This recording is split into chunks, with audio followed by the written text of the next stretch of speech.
This episode, we review... like a lot of things. Arguably too many things, man.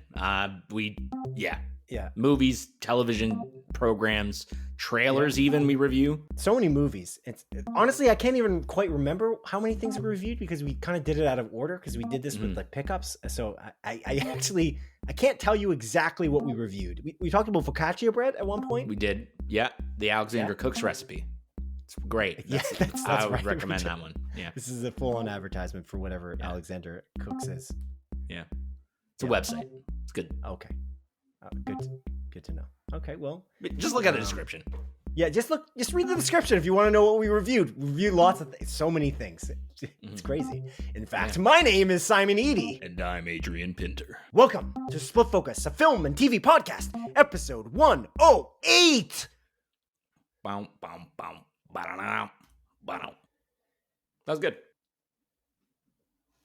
Would it have been so much to just say that we reviewed Sinners and Daredevil Born Again and, Warfare and The Last of Us. The Last of Us Part 2, Episode 1 and 2. Yeah. I also talked about Kid Detective. Great movie.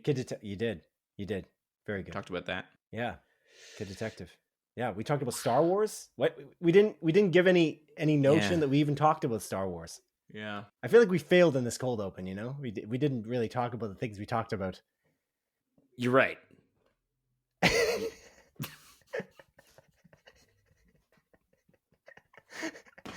We could just leave this in. Welcome to episode 108 of Split Focus, a film and TV podcast.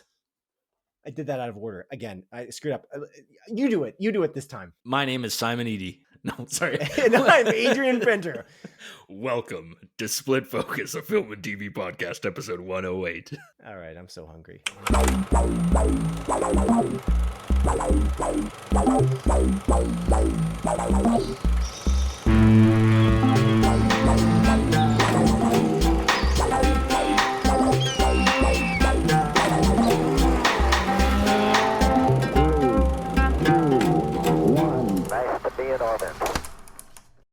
Adrian. I sent you the invite for this podcast we're recording here, and then a minute later, the dog pukes all over the floor, just like spews his puke everywhere. It's unbelievable. Is he okay? He's fine. He just pukes because he eats garbage out in the backyard constantly. He just likes eating garbage because we don't like him to eat garbage, and so he thinks it's smart to eat garbage because we don't want it. Yeah, that makes sense. Dog logic. Yeah. What kind of garbage? Any specific garbage he prefers? Really, anything. Really? Like if there's turds out there, he'll eat them. If there's a dead rabbit, he'll eat it. If there's a dead squirrel that's been mangled by some kind of rodent, mangled by rodent, that's weird. It is a rodent, but it would be mangled by a cat, by a larger rodent at the front door. Mm-hmm. Yeah, is a cat a large rodent? No, I was thinking like a raccoon. Are raccoons rodents? They're pests. I don't know. This ain't a mammal podcast, Adrian, so I don't know. Yeah. But it is a film and TV podcast. And on a segue to that, just briefly, and it's kind of like a half segue. I've been playing the Indiana Jones game. Mm-hmm. And it's incredibly cinematic. Indiana Jones and the Great Circle on PS5 just launched. And it's great. And I can't stress enough how immersed I am and how much I keep thinking about it. Even while recording here today. I'm like, it's pretty fun. You're thinking about it right now. Yeah. It's excellent. It's excellent. You can play it while we're recording. I won't judge. I'll read the notes. Yeah. Our focus is split, Adrian. Yeah. I get it. I literally play a video game while I'm recording. It's the name of our show, Simon. Split Focus. I get it. That's cool, man. Yeah, it looks good. It looks fun. I'm not an indie guy, as you know. I've never watched a single Indiana Jones movie. I've always said I will. Haven't gotten around to it. I will one day, though. I will. Yeah. I don't see why I wouldn't. I like Harrison Ford. Yeah. I like adventure movies. Oh, adventure. Yeah. I like Uncharted, which Indiana Jones is based off of, as far as I understand. Yeah, of course it is. That would make logical sense, timeline wise. Yeah, time travel. Right. So yeah, no, it seems up my alley. So I'm glad that you're enjoying it, man. I've also been playing games, but nothing really cinematic. I played Mm, through Sekiro. I mm. beat everything you can in Sekiro. I got the platinum. I got my gamer cred card. Difficult game. I always say Very difficult game. it's very difficult. I always say like, yeah, I'm not that good at games, but like this is like one of those things where I'm like, you know what? Actually, I'm pretty decent because I conquered this. Did it take me a while? Did I die hundreds of times? Most Right. definitely. But Yes. I accomplished it. I did everything you could, and I'm pleased. Does that just So make you a hardworking gamer though, or a skilled gamer? You know I what I'm don't saying? know. Like, are you talented or are No, you hardworking? I think I'm hardworking. I think, yeah. You know what? See, When you say it like that, I don't think you I'm just put the talented. effort in. You're, Yeah, which I had I to feel like learn. matters more. Hmm. People who have like natural talent versus skill, as an example. I guess you would be Hmm. skilled because you were good at it at the end. You were able to conquer that platinum. I find Hmm. that that's always a distinction I always like to make. Yeah. Was this filmmaker skilled at what they did, or were they just naturally talented? Because I feel like naturally talented is way less impressive. They put less work in to make it happen. Hmm. So I like to talk about that distinction oftentimes I see. in my life. But yeah. Okay, man. Great. Yeah. It's cool. The segue to gaming that's related to what we talk about on a consistent basis. I want to talk about the fact that The Last of Us released as a package called The Last of Us Complete. Oh yeah. And I just wanted to ask about what you thought about that title. So The Last of Us Part 1 and Part 2 on PlayStation 5. It was like announced as like a package that was going to be sold in the PlayStation Store. The thing that I'm bringing up here is it is called Complete. And because it's called Complete, the question is, are they actually not doing a The Last of Us Part 3? And what does that mean for the HBO show currently airing on HBO? Hmm. I don't know what you think about that. I kind of wanted to ask you and see what you think. I have some thoughts as well, but yeah, what do you think about that? Yeah. I mean, I'm a little bit disappointed to hear that that's if that truly is the complete story. It makes me a little sad. I think the way Last of Us Part Two ends like begs to continue. Um, as much as I love that ending, it's I feel like there's more to tell, and I feel like you could tell a lot in that universe in general. Whether you're continuing the main character storylines or you're just playing around more in that universe. So I'm a little bit disappointed about that, and I think we talked about it maybe the one of the first episodes we like restarted our show, how with the HBO series, like if they would continue the story past part two in the show, and how Yeah. much I would ultimately hate that. So yeah, I hope they On don't their do that. own, yeah, without Yeah, having a game to be based on, you mean? Yeah. correct. Yeah, like I would much rather, I want to play that experience. I love movies, I love TV, but I love video games too. And I think it'd be almost one unfair in a way if they continued that story just in my opinion, a lesser form, although still great. Um, so yeah, Yeah. like what are you thinking about all this, man? What do you think about complete? Them saying complete kind of made me think it was complete, but I talked to other people that I kind of work with, and they thought that that just meant that it was a marketing beat and there was a lie and that there was a part 3 coming inevitably. And I, Mm, I just feel like based on what Neil Druckmann's been saying, the creator of The Last of Us, the Naughty Dog studio head, and actually an executive producer and director on the HBO TV series, what he's been saying about part 3 maybe not happening, I feel like, I don't know, I feel like he might be done with this. There's a lot of controversy with The Last of Us. Like, people didn't like part 2. A lot of people did like part 2, but I it's love it. very divisive. And so I don't know that he's not done. Is the point I'm making? I feel like he could be finished with it. He just might Hmm. be checked out. He's like, I'm gonna do it. I'm gonna finish this in the show. It also sounded like in an interview I heard recently that he was like, I think, or maybe it was Craig Mazin, the showrunner for The Last of Us on HBO. He was kind of saying that the TV series would have a definitive end, like that we would end it. I wonder how many seasons this means. I feel like it's still maybe going to be 4 seasons. There was Hmm. an HBO executive that was recently asked that question, like, how many seasons is the HBO show going to be? And it kind of sounded like maybe it was going to be 4. 3 or 4 was kind of what the numbers being thrown around Hmm. were. So we'll see. But yeah, it does sound like the games are done. And so that would mean Yeah. that this part 2 season 2 is kind of the beginning of the end, I guess, of the show. In possibly, we'll see. Yeah. Yeah, it is. Yeah, it's a bummer all around. I guess we'll see how that show plays out. The show's already been renewed for a season 3 as well. Like, I think it got renewed like just before the first episode aired.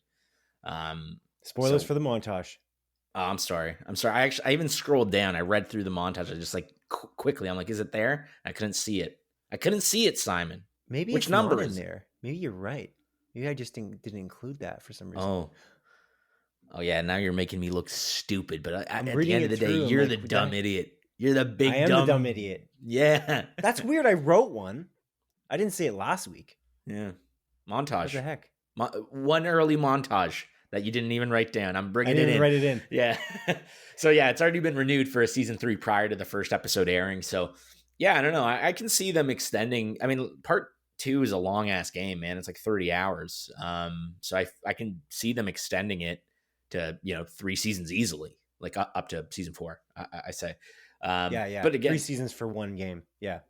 like I can see them doing that. I think there's a lot to play around with. There's a lot of extra story you can tell.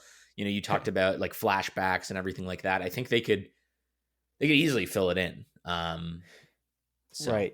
By the time we're recording this podcast, this episode 108 here, it's interesting because the first episode of the show is what we've seen already.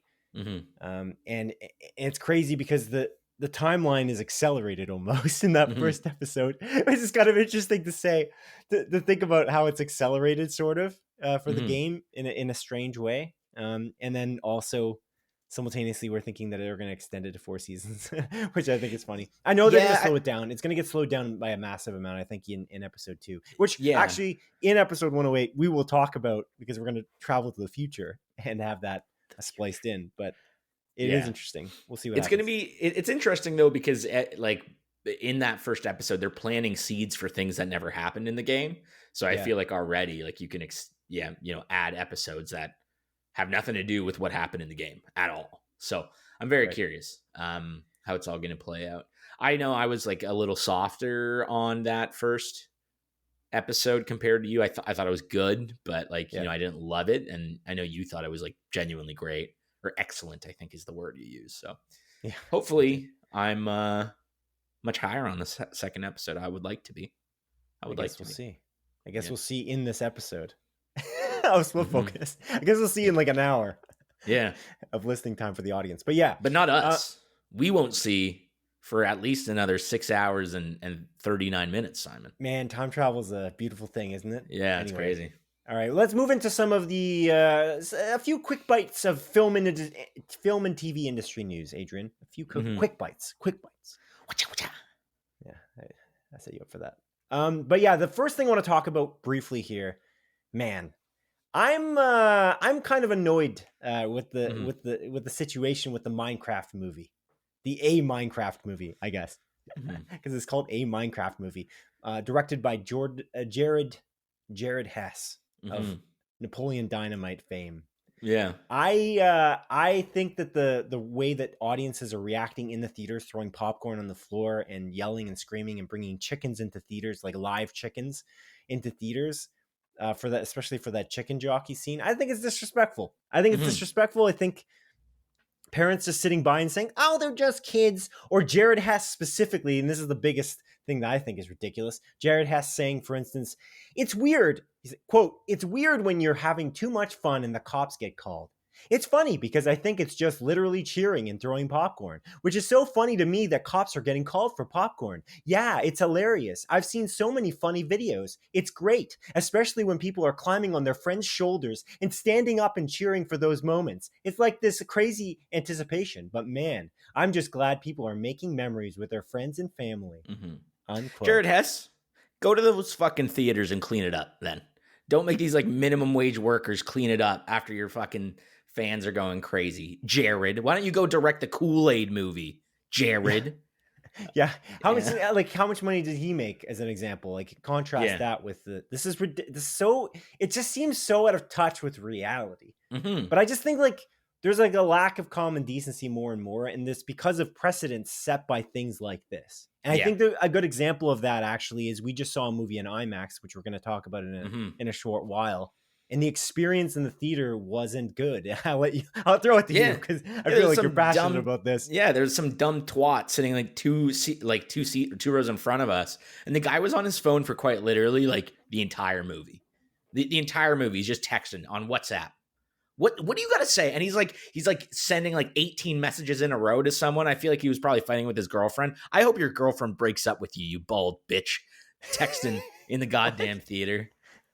He was bald. He was bald. He was actually bald. And the light on his phone was reflecting on it even more, shining into my eyes brightly.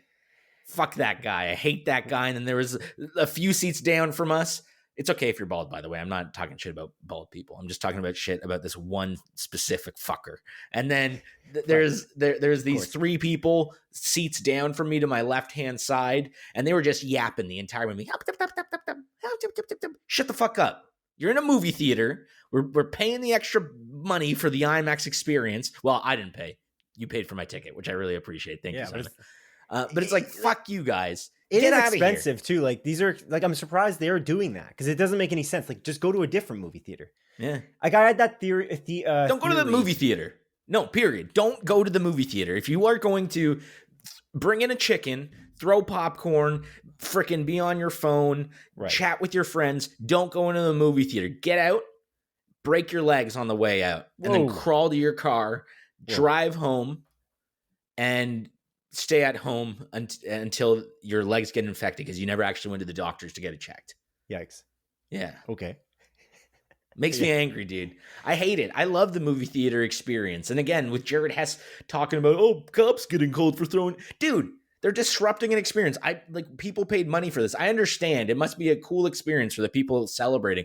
I will always think about when we watched, Avengers Infinity War and Endgame and Spider-Man No Way Home where people cheered at specific parts. But that's not disrupting. No one was freaking snapping their fingers and killing half the freaking theater, celebrating this movie. Everyone was just cheering, excited. Right. And it's just, again, sorry, I'm getting angry very early this episode. I apologize, actually. I should take a step back. But I agree, except for the legs breaking and the violence part. And maybe the bold bitch, name calling. But regardless of that, I don't understand. There is a courtesy of going to the theater. There is you can cheer, you can gasp, you can oh wow, that's crazy. That actually I remember distinctly that The Last Jedi. Oh movie. Yeah, there's a few moments in that movie that people were. That's why it's so shocking. I saw that movie twice in theaters, and both times people were having a ball. Yeah. Nobody was leaving the theater and saying, "Wow, that was bad. Wow, that was the worst movie I've ever seen. Wow." Because that's what people talk about now. That's how they say. That's how they talk to me about The Last Jedi today when I talk to them outside the theater. But anyway, yeah, I agree. I don't understand. There's there's a lack of. We're recording this on Easter Sunday, literally on 4/20 Easter Sunday. And what is this? Yeah, a crossover episode. Yeah, that's classic. Good. But it's strange. I'm not a very religious person, but one of the things that I feel like religion brings to the table potentially is and I feel like our society's grown more secular. I feel like religion can, and it doesn't always, it can incite morality. I feel like it can. And there's one specific piece of morality that I learned growing up, religious or not, the golden rule. You know what I'm saying?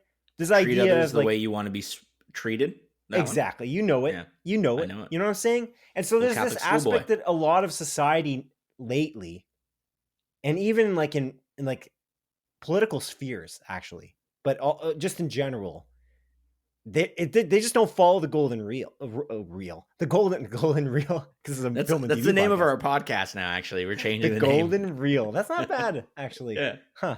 No, it's too late now. We're 108 episodes in. But regardless of that, they don't follow the golden rule. And they just don't follow us. They don't think outside themselves. I don't think Jared Hess is thinking outside of himself about how he's sitting at home just looking at the clips oh, wow, they brought a live chicken in. Oh, if you were in that theater and you were watching a Quentin Tarantino movie, you're watching Once Upon a Time in Hollywood, and somebody just starts yapping yelling, and you're trying to listen to what Leonardo DiCaprio is saying. Yeah. You can't hear him because people have a live chicken in your face. Yeah. I don't think you'd be okay with that. Well, no, you make it more relatable. People are at Once Upon a Time in Hollywood. They're celebrating. Everyone pulls out a flamethrower and just lights the fucking building on fire. You know, right. that's more in line. But yeah, it's absurd. I do agree with you. It's just that's the problem. Is like, I get the impression that either Hess is not thinking what he would feel like if that happened to him, if he was watching a movie he was interested in, or Hess just realizes this is a shit movie that's 41% on Rotten Tomatoes, and people, the actual experience of going to this movie is the people in the theater, not what's on the screen, which is pretty depressing at another level. So if that's the case, I mean, no problem, man. It's 41% on Rotten Tomatoes. But if I was going to go see the movie, I'm not going there to see a guy with a chicken on somebody else's shoulders. That's all I'm going to say. I'm there for Jared Hess's movie. And so I don't know how Jared Hess can't connect the two things. You're literally a creative who made this. Don't you want people to see it, not see someone on someone else's shoulders being like celebrated? Yes. Yeah. Chicken jockey, whatever the shit that is. Then, to be fair, like, newsflash, Jared Hess, bringing out my white right here. Newsflash, buddy. No one's there to see your movie. They're there because Minecraft is in the name. Quite literally. But that's sad. Yeah. He has no cultural significance. Yeah, he made Napoleon Dynamite fucking 20 years ago, and it had its place in time, but he hasn't made anything of value since. It might be better than it was reviewed, though. I don't know. Maybe. I'm not going to go to the theater and see it. Yeah. I might have gone had I not seen this bullshit happening. Mm-hmm. But I don't know if he wants that audience. He wants the audience of people who are freaking out and tossing their drink on the floor so that the theater staff can clean it. And then he's celebrating that online so that can happen more. Anyway, let's move on. We're riled up. To start. Yeah. All right, buddy. We should see if we can interview Jared Hess and then just talk shit to him the entire time. Yeah. You think this is a good idea? Dude, we're not a professional podcast. We don't have any sponsors. We're not doing this for anyone. We just give him various scenarios. It's like, would you think it's a good idea to go see The Irishman theaters and then somebody takes out a gun and then shoots you in the back of the head? Huh? Yeah. Would you like someone to fucking shoot a nuke into the theater when you're watching Oppenheimer, buddy? Yeah. Would you like when you go to see The Little Mermaid, would you like somebody to fill the entire auditorium with water and you just have to swim in there and try to listen to the weird sea creatures singing a song underwater while you try to survive because you don't have enough oxygen because you're not trained? Like, who is it? Who is it that's trained for 7 minutes? Wasn't it Tom Cruise? Zoe Saldana? Zoe Saldana? For Avatar. Avatar. Yeah, Tom Cruise could breathe underwater for a massive amount of time. No, Kate Winslet. Kate Winslet. She did that? For Avatar, yeah. Oh, yeah, she did that for Avatar. Yeah, we made a silly video about it. Yeah, I forgot about 7 minutes. Yeah, anyway. Yeah. Yeah, Tom Cruise did it too. Yeah. Anyway. The spinny thing. I'm not sure. Mission Impossible 3, wasn't it? With the water spinning? No. Later on. It was like one of the more recent movies. Mission Impossible 4? I don't remember which. Mission Impossible 5? It's one of the movies with Rebecca Ferguson in it. Okay, Mission Impossible. Oh my God, do we need to? Whirlpool. You know what's crazy about this is that it's like a perfect segue because the next thing we're going to talk about is all the trailers that came out this last 2 weeks, Adrian. And this last 2 weeks, there's some pretty big header trailers. One of which was Mission Impossible: The Final Reckoning, which I imagine you saw. I did indeed. It looks fantastic. It was on Mission Impossible Rogue Nation, by the way. Oh, there you go. Yeah. Which is the fourth one? Okay. So not 3. Isn't that 5? Maybe it might be 5. Maybe you're right. I think it might be 4. But regardless, yeah. So what'd you think about I'll just throw out the trailers that we saw this week. It is 5. It is 5. Excellent. All right. Yeah. We did it. We fact-checked ourselves, folks. Yeah. But yeah, the trailers that came out this week that we saw, I think you saw them all.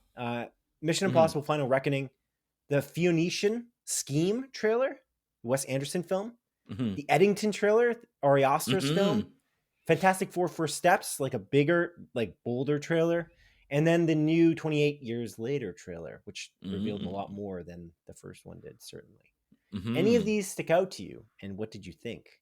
Yeah, I mean, we're already talking about Mission Impossible, so that Final Reckoning Yeah. trailer, holy moly. Did you see the bit with the plane thing? Like where they're talking about him being on the plane, like holding No. the plane? Oh, it's a different video. Like Yeah, it's a different video. And it's behind like the Tom scenes. Cruise being on the plane, and they're like, you can't even breathe up there. There's no, you're going so fast, Tom Cruise won't even be able to breathe up there. Oh, I didn't see that. That sounds good. It's really cool, man. I can't wait for the Final Reckoning. That trailer was so supreme, and they're really building up that this is going to be the final movie in the Mission Very Impossible nostalgic. franchise. Yes, That trailer. Yeah, it went back to the old roots of the Mission Impossible series to show off some of the new stuff. It's pretty cool. Yeah, I'm very excited and to see what is Tom Cruise getting up to again. This crazy fella, he's doing the craziest stunts. Tom Cruise is a goddamn treasure. Yeah. He's a damn treasure. And he has moved the action genre forward to a place that is arguably unmatched in regards to these crazy stunts. So, yeah, almost I don't know. Impossible. Yeah. You'd say it's almost Mission Impossible. No, it is Mission Impossible. It is. That's the franchise that we're talking about right now. Yeah, for sure. So it's good. I also like Nick Offerman in everything he's in. So it was nice to see him in this as well. I'm hoping it does better because I think that the last Mission Impossible movie, 2022, right? 2021? No, 2023? I don't think so. Yeah, man. It Maybe it was. Regardless, it didn't do that well. 2023. Yeah. To be fair, like it did amazing critically, but like the reason it didn't do that well is because like if I recall correctly, like they were filming this during COVID, and I know they were paying everyone's salaries even when they couldn't film. So like the movie itself costed significantly more than it typically would have, because I think Tom Cruise really pushed to make sure that everyone continues to get paid and everything like that. I know it didn't do crazy box office wise, like in comparison, but again, I think that there was a lot going on in regards to it to its budget, and then I think it came out like around the same time as like Barbie and Oppenheimer, if I recall correctly. It was like a month before. It was a little bit of time before. But honestly, it still did okay. It did $571 million. But compared to the two before that, like Mission Impossible Fallout made $791 million. It's a pretty big That was awesome. Henry Cavill with a mustache? I know. Henry Cavill with his CGI'd off mustache in Justice League? Right. Henry Cavill reloading his arms like they're guns. Oh, dude, that was fucking cool. In the bathroom. Oh my God. What a great fight scene. What a great movie that is. It's awesome. That's the best one by far, I think. Well, no, maybe not by far. I thought Dead Reckoning was great. Yeah. It was excellent. Yeah. I love all of them. Okay. Except for 2. But yeah, then there's the Fantastic Four First Steps trailer. I thought that was pretty cool and enlightening. I feel like it gave us some more plot details that we didn't necessarily know about. I feel like we knew that Silver Surfer was in it, but now we see her in action. Julia Garner. Pretty cool. Yeah, Julia Garner from Ozark. Yes. Plays Silver Surfer. It looks good. Looks very good. It looks interesting. Like you see Galactus, you see his big shoe walking through New York. Just walking through those streets, hitting cars and stuff. It's pretty interesting. It's cool. Like the design, it seems very comic accurate. Although I haven't really read the comics too much, to be totally transparent. But it seems neat. Like I'm curious where this is going to end, because like this is clearly a different universe than what the main MCU is. So I'm curious how this is going to connect with the wider universe and Avengers Doomsday and all of that stuff. But again, I just hope the movie itself, apart from how it's going to connect to everything, is good on its own. And I'm quite confident. It does look good so far. The cast is pretty killer. Yeah. Vanessa Kirby's pregnant. The year of Pedro Pascal. Not her, but the invisible woman. He's pregnant, Yeah, she's pregnant.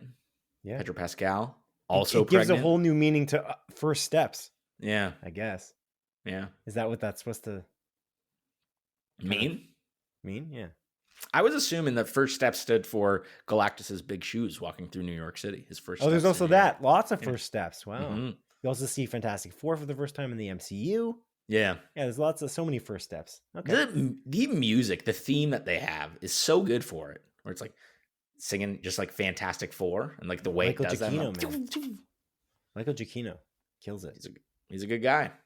I feel like he's grown in massive popularity. We're gonna talk about music, I think, a lot in this episode of our show, because there's another thing that we saw, that the music is incredible.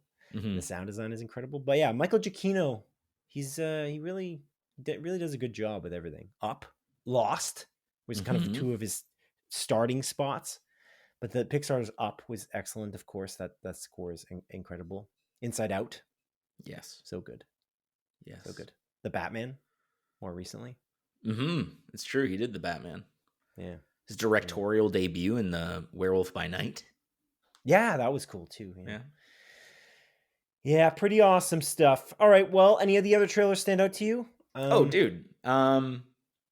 Yeah, the 28 years later trailer. Yeah. These trailers are phenomenal, man. They're doing such a brilliant job showing the tone of what this movie is, but I still don't really know what the plot is, and like what the focus is, and what they're trying to accomplish, if they're even trying to accomplish anything. Yeah. Or if there's like some overarching like theme or like story that they're gonna play out. But everything about this, from the like visual aesthetic, the audio, again, music in that trailer, not just the music but the audio, as you point out, like that voiceover work over the radio, that radio kind of like, you're very eerie. That, speaking of Lost, actually, that's one of the first big moments in Lost where I was really like, there was like shivers down my spine in the first episode of Lost, with the French woman speaking over that radio. It's incredible. It's so awesome. Was it? Yeah. That's what it is. And then it's just like iteration 7, 9, 2, 3, 4. It kind of reminds me of that. And it's just something very eerie about it, but also the tone of the trailer and the way that the filter they put over it and the way it's filmed. It's like it was filmed back when 28 Days Later was made, and the way that it looks older, which is really neat too. Yeah. And again, this is the first movie that was filmed completely on iPhone. Start to finish. They filmed the entire movie on iPhone. Wow. I'm sure they use like additional tools and lenses and stuff, obviously, but interesting. So it's post-processing to make it look like 28 Days Later. That's pretty neat. Cool, man. Yeah. 28 Days Later, like when you look at it, like it does not like it looks very old. Like that movie was like fairly low budget in terms of like the equipment they used. I feel like they were probably just shooting on a basic little camcorder, but God, is that movie phenomenal. Yeah, it's excellent. Did you ever watch 28 Weeks Later? Did we ever talk about didn't. Did you? Yeah, I have. It's nowhere near as good. It's not directed by like Danny Boyle or written by Alex Garland or anything. Right, yeah. But the opening scene of 28 Weeks Later is phenomenal. Like it's by far the best part of the movie, and like one of the best parts in that series. Well, I guess the two movies. But yeah, the rest of the movie is kind of like meh. So yeah, I'm curious how this is all going to play out with 28 Years Later. Oh yeah, Jeremy Renner's in that, and Rose Byrne. That's so cool. Yeah, it's interesting. Yeah, it's neat. It's neat. Neato Eddington. It's like a COVID movie. You saw the trailer for that? I did indeed. Joaquin Phoenix and Pedro Pascal again. Wait, is Eddington coming out this year? That's the other question. Good question. I'll look that up. Ari Aster, though, like Midsommar is excellent. I think we both agree. I think Hereditary is really great too. I never ended up watching Beau is Afraid, but I definitely intend to. I know intended to too. I just never did. You want to sit down and watch it together next to each other? Possible. It's a long movie, and I feel like long movies I can't watch on my own because I just can't focus. Like at home, too many distractions. Cat walks around. I pet my cat. Phone's right there. Too much going on. My fiance does not want to watch that movie. There's no way she's going to watch. She doesn't want to watch any more Ari Aster movies. She watched Hereditary once. She said it was good. Never wants to watch it again. She watched Midsommar. She thought it was like a good movie. Never wants to watch it again. Doesn't like thinking about it. And then once Beau is Afraid came around, she just straight up told me no. She's like, I'm not going to watch it. Okay. So I need you to watch this with me. According to Google search, July 18th, 2025 is Eddington. Oh, wow. So it Yeah. really is the year of Pedro Pascal. Like this is actually legitimately. Mm-hmm. He's got 3 huge things. Well, Eddington won't be nearly as big as Fantastic Four or The Last of Us on HBO, but Yeah. it's still pretty impressive. Okay, that's Mm-hmm. pretty neat. Pretty neat. And then the Pheonician Scheme. Did you see the I new did. Wes Anderson trailer? I love Wes Anderson. This is such a Wes Anderson trailer, though. It's such a Wes Anderson movie. Like you could just, I feel like he becomes more and more Wes Anderson as time goes on. You know, like no one's doing exactly what he's doing at all, or not even exactly. Like they're barely doing it in any way. Yeah. He's so precision driven. It's so clear. Every shot is so specific and so staged in such a way that like there's not a hair out of place. It's Yeah. incredible. I'm I very feel excited like for this. like his movies feel like he creates dioramas and then like shoots these Yeah. dioramas and then moves the camera Yeah. accordingly within Yeah, these it's a cool. sets. And yeah, I like Wes Anderson. Like I've seen like a few of his movies. I haven't watched all this stuff, and I just think you have to be in a specific mood to watch that style and tone of movie. Hmm. I feel like I can't be in the mood, and like when I watch that trailer, I'm like, this is good, but like it just looks like what he does all the time, which isn't necessarily a bad thing because literally no one else is doing it, right? But Yeah. yeah, I don't know. What was his last movie that we watched in theaters? It's like the anthology one with the 3 short stories. I think he came out with something on Netflix, like a short film with. He came out with multiple short films, but no, that wasn't the last one he did. He did oh, I gotta pull it up here.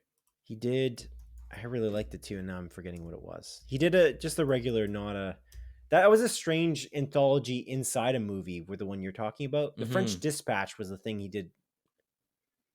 Yeah, that's the one I'm Most. thinking of. Asteroid City was his last one, which I did not Asteroid watch. City, sorry, yeah. French Dispatch is the one that's almost like an anthology inside one movie. Asteroid City I saw in theaters and I really loved it. And then he did a few short story type situations on Netflix, which I also saw. Those were good. I really liked I didn't love the French Dispatch actually, but I really liked Asteroid City a lot. Like I thought it was excellent. But my fiance loves Wes Anderson movies. It's like her favorite thing outside of maybe monster movies, which is maybe even trumps Wes Anderson movies. Oh But my there's a god. certain style to it. It's just very comforting in some way. Even like there's like a Instagram page I follow. It's like what is it called or something? Wes Anderson Everywhere or something like that. You see, no, I'm butchering the name of it. But regardless of that, there's like they find Wes Anderson-y things in the world and they just take a photo of it. It's like various countries. It's like the Grand Budapest Hotel in real life kind of situation. Like what? Oh, look at the framing of this, or yeah, it's neat. It's cool. But I don't know. It's awesome style. Yeah, I'm excited. I'm excited for all of these trailers. It's gonna be interesting. Eddington, I'm not really sure what exactly it's about, as much as it seems to be about COVID and the reaction to COVID. I read somewhere that it was like it's like Joaquin Phoenix's character and Pedro Pascal's character like battling it out in a small town during COVID in some way. I don't know if you know anything about it more than I do. No. I just saw that trailer. I'm like, I will watch this movie. It looks wacky. Yeah, it's exciting. It looks really good. Okay. All right. Well, moving on to the next quick bite of news here. Death Stranding 2. It's Death Stranding 2. What the heck? Yeah, I just saw that. I'm like, wait one second. Why did I write 2? Death Stranding, a Death Stranding movie is set to be directed by A Quiet Place Day One and Pig director Michael Sarnoski for Studio A24. We knew that already before that Death Stranding was becoming a movie. That's basically Hideo Kojima, the gentleman, the auteur who makes the game Death Stranding. He made the games Metal Gear Solid 1 through 5. I think all of them, right? Yeah, that's his baby. Yeah, there's other Metal Gear Solids as well. They have a Peace Walker. Yeah, in betweens. Yeah, little slight spin-offs. But yeah, he made Death Stranding, starring Norman Reedus and various big name directors, actually, mostly, and some big name actors like Margaret Qualley. Margaret Qualley, and Léa Seydoux, who's also in Wes Anderson movies. Yeah, including the French Dispatch, actually. And so, yeah, so he is a big film guy. He loves films. He wants to make them work. Movies become films and kind of merge the mediums in certain ways. Regardless of that, the Quiet Place Day One director Michael Sarnoski has been tapped to direct the Death Stranding movie. And I'm wondering how much Hideo Kojima will be actually a part of this process. Mhm. But what do you think about making a movie out of Death Stranding in general? But also, what do you think about Michael Sarnoski being tapped to direct it? Yeah. So I'll start with Death Stranding being made into a movie. I think this is going to be an interesting play because I just recently played through Death Stranding. Again, I played it when it originally released and then just replayed it Nice, yeah. within the past month or so. And it's a game I really love. I think it's like something very special, and the mechanics of you're playing Norman Reedus holding a funky fetus and reconnecting the world, delivering packages Right. is cool from a gameplay perspective. It's very unique and it's something that I've never played. But one of the best parts about that game is how crazy the story is and how much lore there is. And I think because of that and the amount of lore and everything that's happening within the world, I don't know how you can make or like fit all of that into a movie. Like I just genuinely don't know how someone can do that. Right. And I I'm agree. yeah, I don't. I'm not saying like Michael Sarnoski can't do it and that it's going to be bad. I'm very curious. I would like to see this. I just don't know. Like that's a big ask. That's a big accomplishment to fit everything, Yeah. to fit what a Death Stranding is, to fit in these twists and turns of the story in, to fit in all the characters. You got Deadman, Die Hardman, Mama, like these crazy character names, Right. and those get kind of like those names and the reason why they have them also kind of get explained a lot of the time throughout the game in like little messages that you read or and all that. Right. So I'm very curious. I think this has like a lot of potential, obviously, and I've only seen A Quiet Place Day One out of Michael Sarnoski's films. Did you ever watch Pig? No, I completely intend to, though. Yeah. That is a movie that I've always intended to, and seeing this news again reminded me that I should watch that because it's on Yeah. Crave, I think. Oh. So, Yeah. streaming service Crave TV in Canada. So I Yeah. intend to watch it. But yeah, well, it's also Cool. interesting. It's A24, which just Mhm. attaches itself to really interesting, slightly independent movies. Mhm. And so it's cool. I don't know. Like I agree with you, and I think what you just said is really well said. I don't know what are you gonna do here. There's a Mhm. wackiness of Kojima's style of directing, and you buy into it throughout the journey in his games. I feel like you buy into the wacky names and the wacky situations. Yeah. Norman Reedus, as you mentioned, has a fetus strapped to his chest that lets him know of various enemy entities in the world. Yeah. It's like, what? It's strange. It's very strange, and a lot of the neat thing about that game is the gameplay is so neat. When Mhm. actually, speaking of COVID with Eddington, it's kind of a prediction of COVID in a weird way. He did Mhm. like this game came out in 2019, and then it's essentially about Norman Reedus connecting the world through like delivering packages in a Mhm. strange way, but also people are separated, like they're not connected. They have to social distance, which is such a strange like Mhm. prediction of the future in a like weird. It's very strange that he was able to predict that, and I think he thought it was weird too, like Kojima. Like I don't think Mhm. he obviously he didn't know that there was going to be a worldwide pandemic, but I don't know what could possibly what this movie could possibly be. It shouldn't it Mhm. be a TV show potentially, but then also is that too wacky for a TV show? Do you maybe want to just like throw it at the audience real quick and they're like, yeah, Die Hardman, that makes sense. Yeah. That name is normal. That's a normal name for a guy. Yeah, no, Yeah. it's interesting. Sam Yeah, Porter Bridges. right. You He's know. literally a deliverer, a Yeah. deliverer of packages, and his name is Porter. Yeah. Like He builds bridges, and his name is yeah. Bridges. Yeah, literally, like it's a lot of it's on the nose, and like again, Kojima has like this Why does style. it work? That's the question. Why I, does it even work in the I game? I know. can't even explain it. He's got a magic touch that Yeah, doesn't make sense.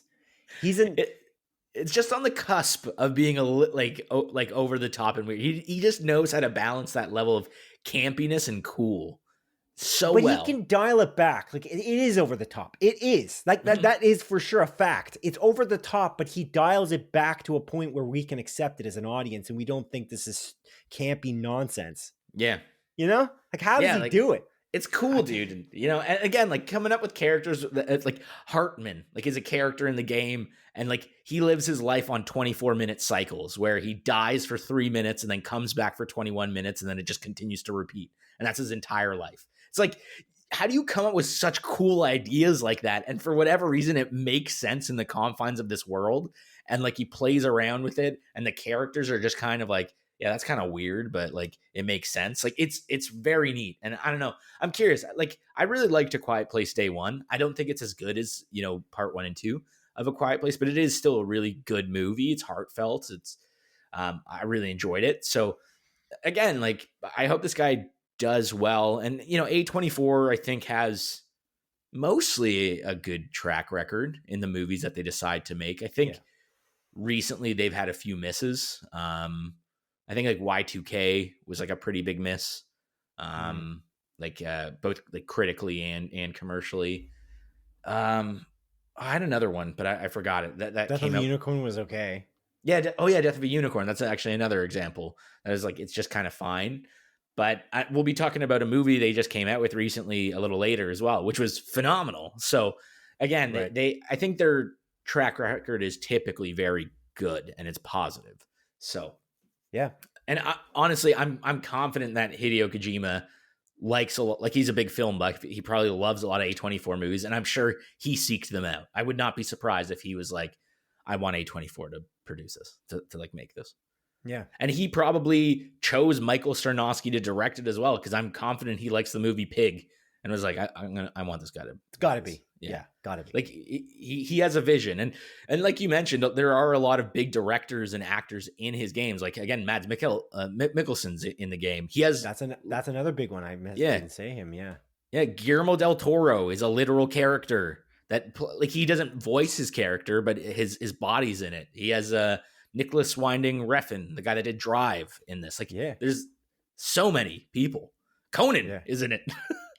Like, yeah. There's a lot of also like interesting cameos, but like Nicholas Winding Refn is like a main character. Mm-hmm. Same with Guillermo del Toro. Yeah, which is interesting. Mm-hmm. It's like they're directors. They're not even. They don't act in things just generally. Yeah. So it's such an interesting choice. But my question to you is: do you think he's gonna, like, when they make this movie, are they going to try to bring in some of those actors? Like, you think they'll bring in Norman Reedus to play the main character? Do you think they're going to try to get gotta bring in Margaret Qualley to play Mama? Like, but I don't even know. Like, the question is, like, aren't you going to just show a different side of Death Stranding? Why do we need it? This is a weird one. Like, you didn't necessarily need to make The Last of Us, but do we make this into a movie that's just a shorter form version of the game? It's interesting. Like, you know what I mean? Yeah. Why?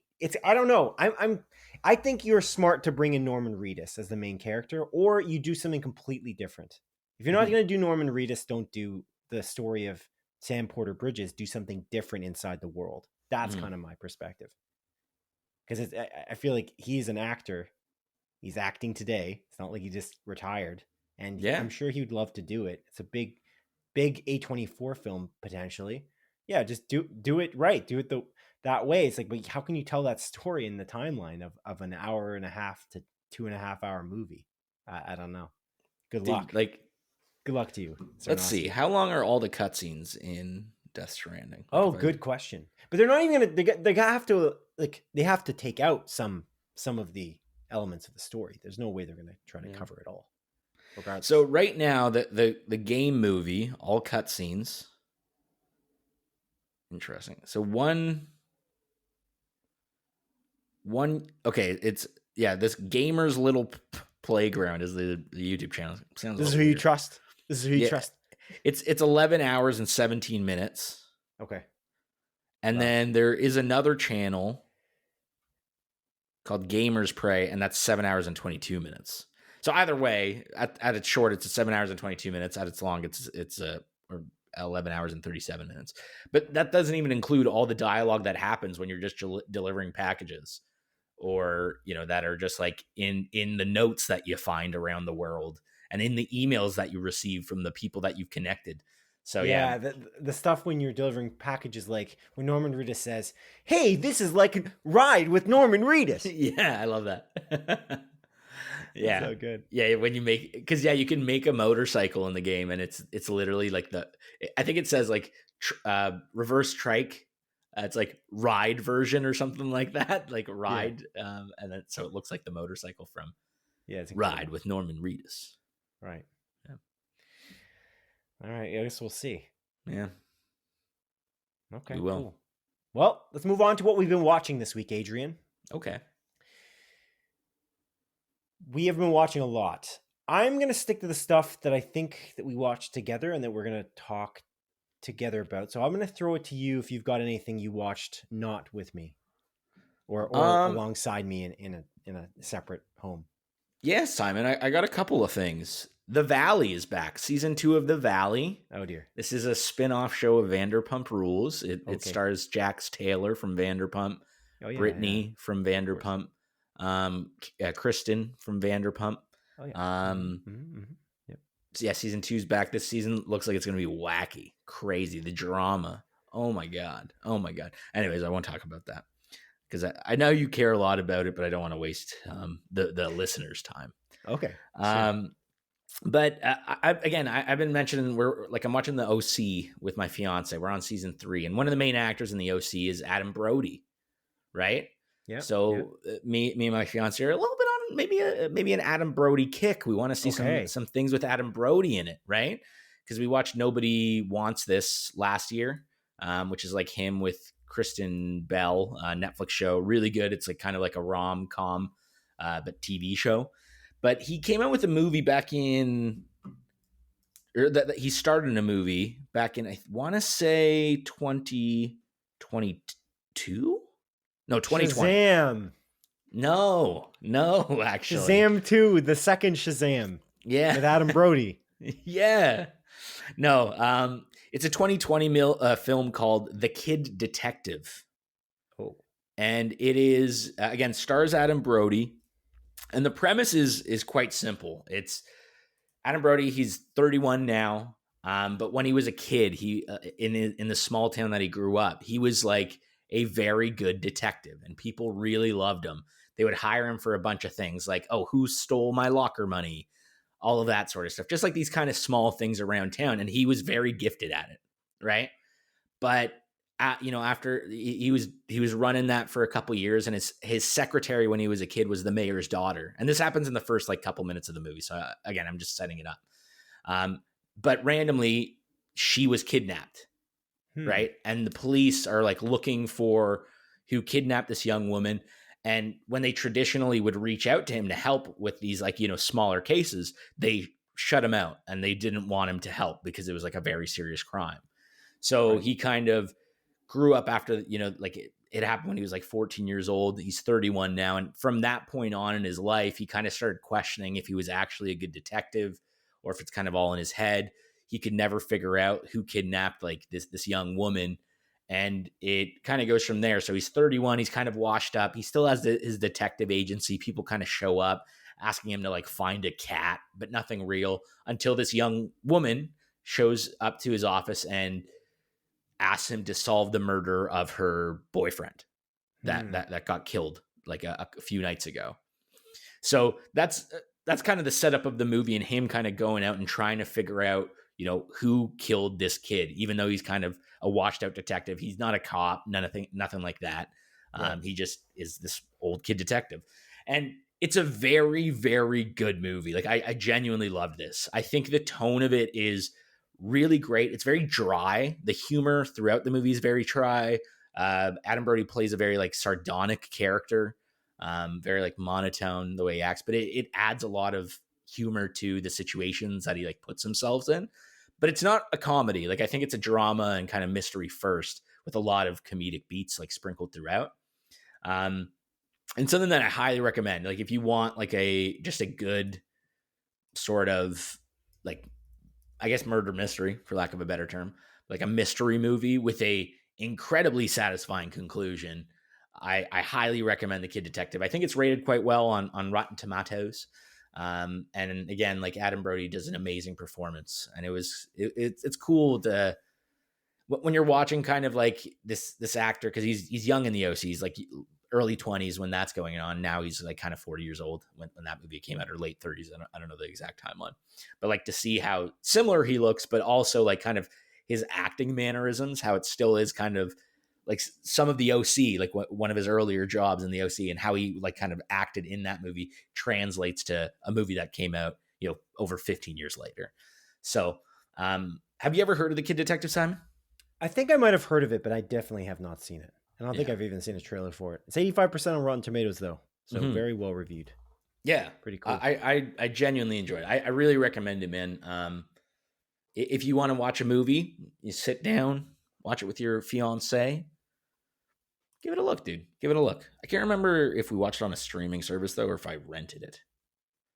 Now that I'm talking about it, don't remember. We're just kind of in the mood. I think it used to be on Amazon Prime. Oh, okay. And then it's still on Prime. Okay, yeah, it's on Prime Video. Okay. Yeah, so I know you got Amazon Prime, so give it a look, man. Give it a look. Give it a try. Cool. Yeah. Anything else you watched? No. This period of 2 weeks. No. Adrian, let's get right into it. Season 2, episode 1 of HBO's The Last of Us has now aired on HBO, obviously. And we're going to review it here. We're going to do a review discussion. We're going to start with non-spoilers and then get into spoilers a little later. And so I will ask you high-level thoughts. What did you think of The Last of Us Season 2, episode 1? Yeah, Simon. So yeah, just I guess like a little bit of background here. I am someone that absolutely loves The Last of Us Part 2, the video game. It is, one of my favorite games of all time. I believe it is a masterpiece, and the way it tells its story in particular is a way that that I find incredibly impactful and perfect. I think with the start of Last of Us Season 2, as again, someone that really loves the video game, I found this good. Like, I find this a good start to a season.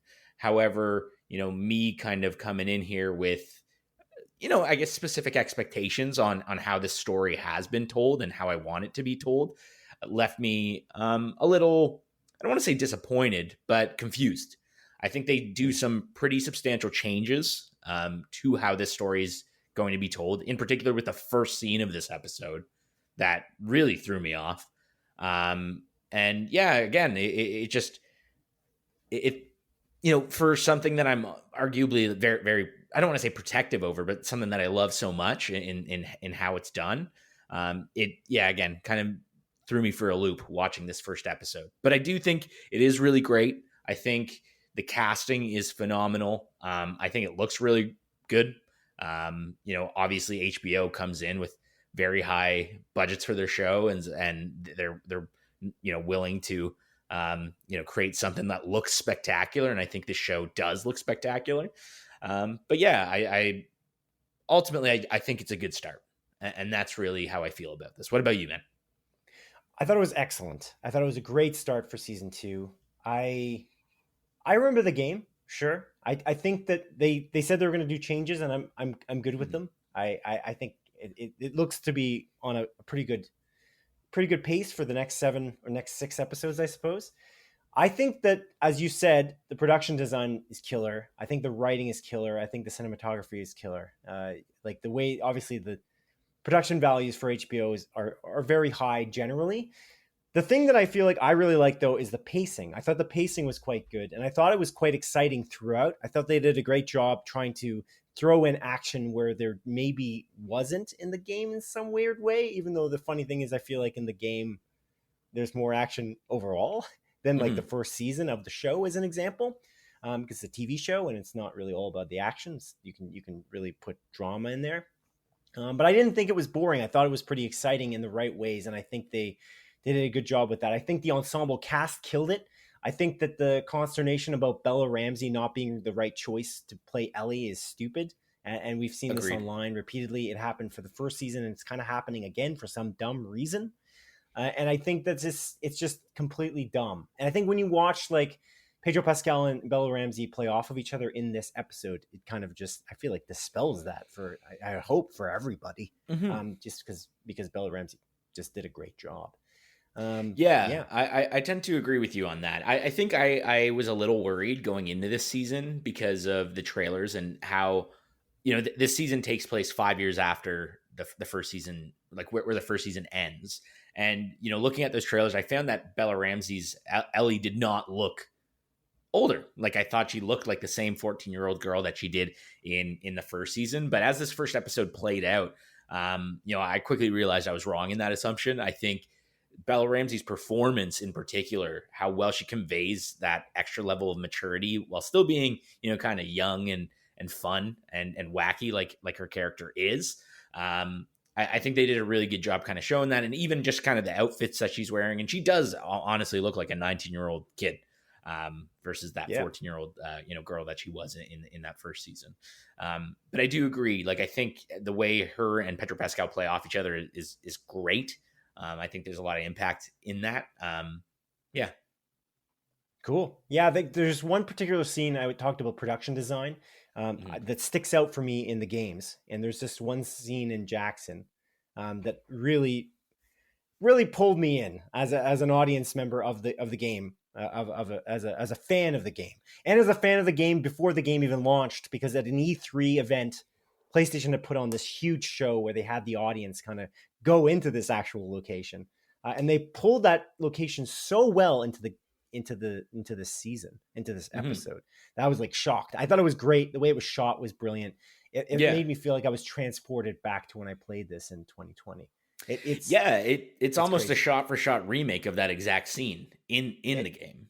it's Um, excellent, and I just thought that the production design and the music in that scene, and the staging of it, wow, really great, just awesome. And I don't know, I did like the pacing. I know that you might not have. I think the introduction of the new characters is really great. I think Isabella Merced, in particular, is incredibly charismatic and charming in Yeah, the role of Dina. for I think sure. she fits right into that role, and I think she's the standout in this first episode. And Catherine O'Hara being in this as well, and kind of her role, which is she's playing a wholly original character as well, that's not in the Yeah. game. And I find that sort of aspect really cool and unique. And I mean, I'm just a big fan of Catherine O'Hara in general. I think she's phenomenal. So it's nice to see her here. Yeah, she's great. Yeah, Yeah. no, the ensemble overall it's really great, and they all fall into their roles just perfectly. It just Yeah. feels like they are these characters, and there's no one really. I wouldn't say they're not scene stealing because they're not doing a great job. They are. They're just not scene stealing in that you just feel like you're transported into that world as the Hmm. audience, and that's what I think they really killed it Yeah. on. Like that's the aspect that they really killed it. But yeah, for sure. Okay, cool. All right. So Adrian, let's take a closer look at The Last of Us on HBO, season 2, episode 2 now. Hmm. My goodness. What an episode. What an Yeah. episode. It's quite the episode. I don't know how much we can really talk about because it's a lot of it would potentially get into spoilers, but we can talk about it on a technical level. I'll Hmm. throw it to you first. I'm sure you have had some time to think about this, considering we had some technical difficulties off the top here. So, what'd you think of The Last of Us on HBO season 2, episode 2?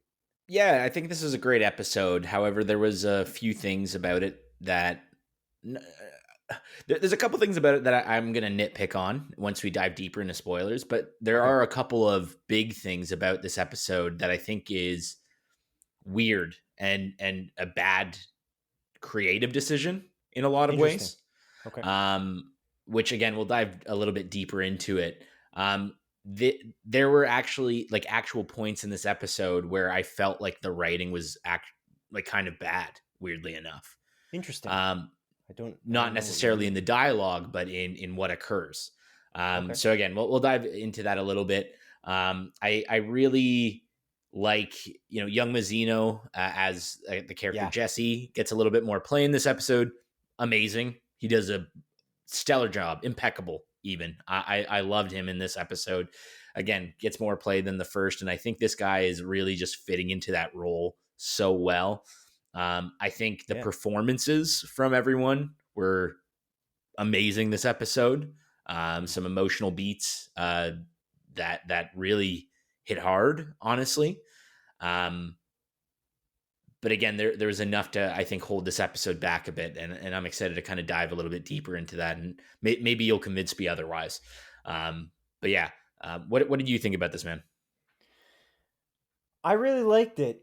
Um, it is really good. It's funny again. We sometimes have the same notes and like almost Mm-hmm. exactly. When we talked about Sinners, you wrote somewhere you said something about being a masterpiece, and I was like, that's exactly what I wrote about that exact same scene. And so, young Mazzino is the example here. I feel like he's just killing it, and the chemistry between young Mazzino and Bella Ramsey's Ellie, I think, is Mm-hmm. really great and very cool. And like the beginning of the episode, etc. They did a great job. They play off each other really well, which is awesome. I thought Gabriel Luna's character, he's just generally Gabriel Luna's just a solid actor, and he just does a solid job throughout. I also think that the makeup for this show, we didn't really talk about it on the episode one, a closer look. Mm-hmm. So I just want to point that out here again. Like the monster makeup for the infected is just really, really great, and it was on display here as it's going to be, I'm sure, throughout the season, constantly. But I thought Mm-hmm. it was excellent.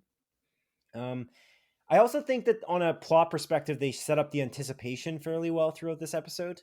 Mm-hmm. It really got me on an emotional level, which I really was impressed by. I thought it was cool because I know what's going to happen generally because I've played the video game. Yep. So that's pretty neat as well. And I'll just say, like, it's cool. Like the director of this is Mark Mylod, who directed The Menu, Mm-hmm. and the movie we saw together in theaters Mm-hmm. with Rafe Fiennes. And I think he's a pretty solid director. It's cool. This is an interesting director because he directs a lot of like the big HBO fare, like Game of Thrones, but also shows like Succession. Mm-hmm. And I think he's directed a lot of episodes of Succession, but also The Menu, which I really particularly like. The Menu, I think Me he too. did Yeah. Yeah. and I thought he did a really good job here too. Um, but yeah, yeah, it's interesting. I think we should just jump into spoilers because this is I one of agree. those episodes that's tough to talk about too specifically, especially from a plot perspective. But yeah, it was good. I really did like it though. I did Mm-hmm. like it. I don't think I liked it as much as the first episode, but maybe I'm just biased. We just watched this episode like literally moments ago. Like we came off Yeah. of watching this and we're jumping into it as fresh as it's ever been for us doing a review, which is interesting because sometimes I can shape my perspective over time. And this Mm-hmm. time, I can't really do that. I have no time to do that in a weird way. I wrote some notes, but I'm like, I'm still kind of reeling from it. It's cool. I watched this with my fiance as well. And I feel like, it was fun to watch it with somebody who doesn't know the plot. Mm-hmm. I think you might have the same perspective. No, like my fiance played the games with me. Like Oh, right. she knows So the never full mind. story. She knows the Yeah. plot. Okay, so it doesn't matter. So I didn't have So that experience. I'm oh curious no. to hear that perspective. Did you watch the first season with your family? A few episodes, not all of it, Oh, okay. but yeah, Because a few they episodes. obviously didn't play it like your Correct, parents. but they really Yeah, liked it. So again, I want to. They're not which is watching cool. the Yeah. season right now, because they're Oh, leaving on vacation in like a couple weeks, so they won't be oh, able to gotcha. watch it when they're out. So they just want Okay. to like wait and watch it all when they come home. Okay. Okay. Well, Yeah. I really liked it. I'm assuming you liked it, but maybe didn't really like it. We'll Yeah, see how it no, goes. I liked it. Again, there's a couple things. Maybe I'm again. We're coming off fresh, so maybe you'll change my perspective on this. But Okay. yeah, All right. I kind of want to dive into spoilers. All right. Well, let's move on then, Adrian. Sounds Yeah. good. Let's get into Warfare, Adrian, Pachow. if we may here. Yes. Warfare is the Alex Garland directed, Ray Mendoza directed film with a pretty awesome cast, pretty star-studded cast of Mm-hmm. a few gentlemen. But it's man, I don't know what the last time I remember being this stressed out in a movie watching a movie was Uncut Gems in theaters at least. Yeah. And yeah, it's basically takes place. There's a place I'm trying to look up here while I'm talking. I can't seem to figure it out. Like, is it? Oh, it is. It is. It's Iraq. Iraq. Yeah. Yeah. Okay. I thought maybe it was Afghanistan. But yeah, it takes place in Iraq. Soldiers are basically doing like a recon mission, like U.S. soldiers, and they get found out, and then all hell breaks loose. Mm-hmm. It's incredibly real and incredibly immersive, and it pulls you in, and everything about it, the visual effects and how intense the sound design is, and how specific the set design and the costumes seem to be. They just nail the realism Mhm. and it's based on real life memories from Ray Mendoza's time in service to his country in the U.S. military. Mhm. It's a harrowing tale, but it's just a harrowing movie to watch. Mhm. On a plot perspective, there's not a lot of plot. I guess that's the one criticism I can have, but I don't think that's really a criticism. It's just the fact. Yeah, it's not a plot. It's like, this is a day. This is what happened over the course of like an hour and 15 minutes in one day. It is essentially the premise of the movie, because there's Yeah. kind of the first shot of the film, kind of like a setup shot, following that, like where they went, like how they got into the position that they were in, and then essentially from the point the action starts to the end of the movie, there's no like time cuts or time skips. It's just going.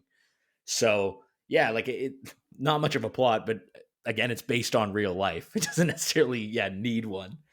No.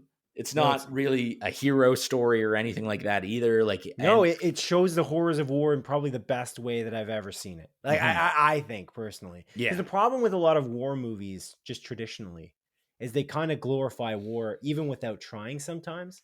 yeah, Because you want to have a hero and a protagonist to your story, and they kind of do here, but they're not heroes. They're protagonists, sure, but they just it, it isn't good yeah, war. yeah. Like being in a battle like this is shit. And I think the way the movie starts is like a scene from the trailer, like right the first scene of the movie. There's just like this kind of happiness and this camaraderie among this troop of soldiers, and it's cool, but you can kind of see this as a foreshadowing to the dangers and the horrors coming up in the movie, because if you've seen the trailer, you could see that it's not going to be sunshine and rainbows. As you mentioned many times, when we saw the trailer in theaters before another movie, we saw this trailer I think twice before we saw together in a theater, and both times you're like, that's going to be a really good movie to watch, and then you or it's going to be really enjoyable, and then you corrected yourself and said, well, maybe not enjoyable, Yeah. because it's an incredible piece of art. It's amazing, and it just never pulls its punches in terms of showing you the horrors of war. And yeah, I think the acting from all involved was great. I think the ensemble is incredible in terms of like nobody really stuck out as like the star player of this entire film. There's no there is no Ethan Hunt Mhm. from Mission Impossible. There is no Tom Cruise character. It's just a bunch of human beings, and you just feel for them because it's such a horrible situation. Yeah. Um, yeah. And yeah, like I feel like a lot of these war movies, as you mentioned, it is like a hero's tale, and I feel like a lot of it can be almost like American military propaganda. Like, look how great America is. Like, they're Yes. good people. Like, every soldier is a good person, and they're doing their best to protect their country. And like in this, they don't shy away from like, no, like the Iraqi people view the Americans as the bad guys. Like, they have to do some awful things in this movie to make sure they survive. And Right. it is very realistic as someone who has never been in the military or experienced anything remotely like it seems like the most realistic portrayal of a situation like that. And it's the brutality of it is, man, yeah, there's a couple of scenes that it is genuinely just like disgusting. And like the idea that these guys who are just regular dudes have experienced something as harrowing as this, and we're somehow, I don't want to say prepared, because I don't think they're like, you can ever be prepared for a situation like that fully, but like trying to figure out how the hell can we get out of this situation? What's the best thing that we can do?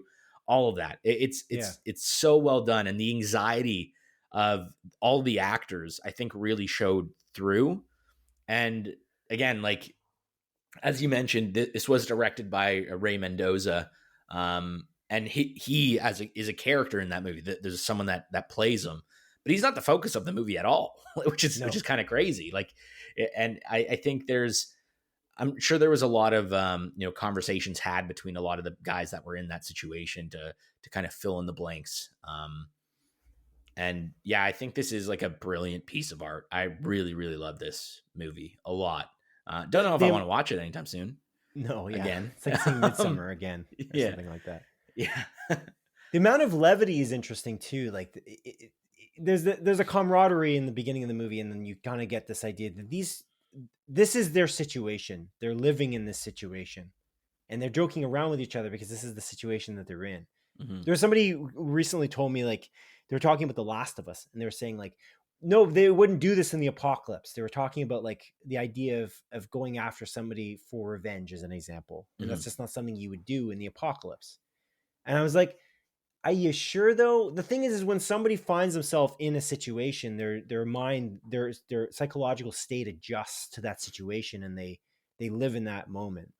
And I feel like that I think the levity actually added to the realism in a huge way. That's very interesting too. Mm-hmm. Like these guys are kind of like joking around with each other as they're doing this recon mission. I thought that was like, wow, that makes sense. And you Mm-hmm. got to get to know them in these like little subtle ways. There's no exposition at all.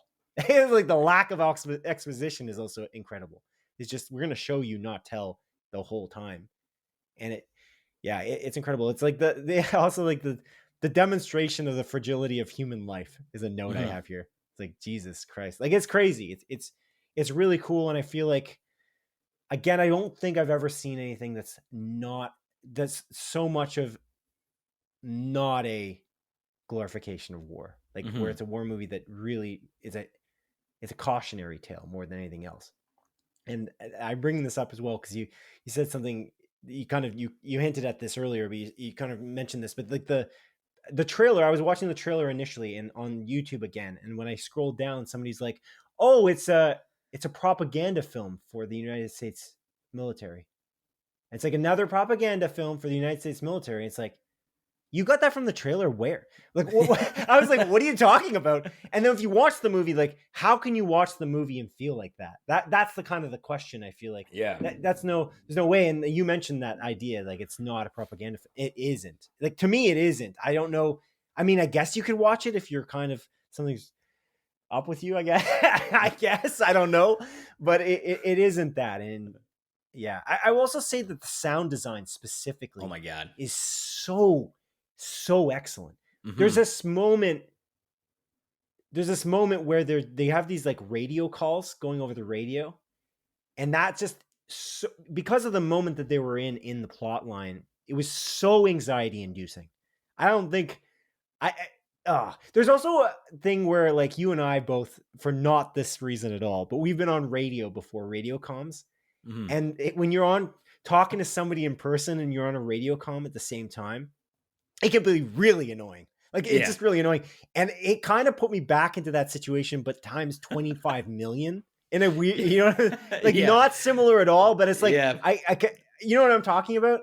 It's crazy. The retail experience is not similar. Yeah. But the point is like that situation that they're in, it was just that is such an anxiety inducing moment. That's probably the peak of the anxiety of the radio calls happening while they're dealing with some serious shit.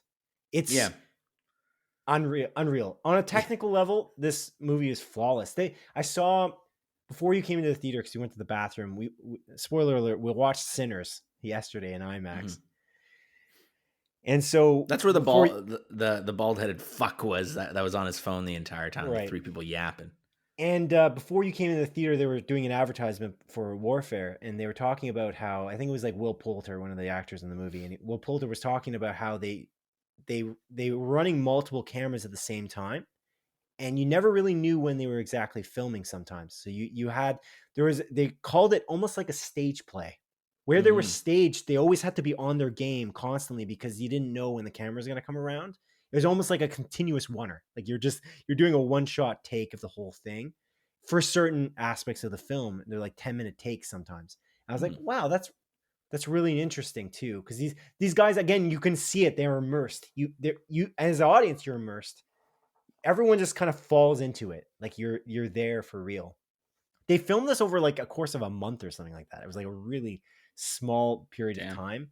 And they did a boot camp before that to try to get them. They had a few weeks or something like that to do a boot camp to train them on like these military practices on like how to hold a gun, of course, all the weapon training you would require and what it would be like to be in this situation, I suppose. And man, I feel I also have not served in the military, so I know, just like you said before, like we don't have the best perspective if this is that realistic. It seemed realistic to me, and because of the fact that it's being directed by Ray Mendoza, I think that's and this is based on his memory. Mhm. It does seem like the most realistic war movie that I've ever seen, personally, at least in a modern warfare sense. So, yeah, harrowing is the word I would Yes. use. But Yes. incredible. It really, really great from Yeah. from pretty much every angle.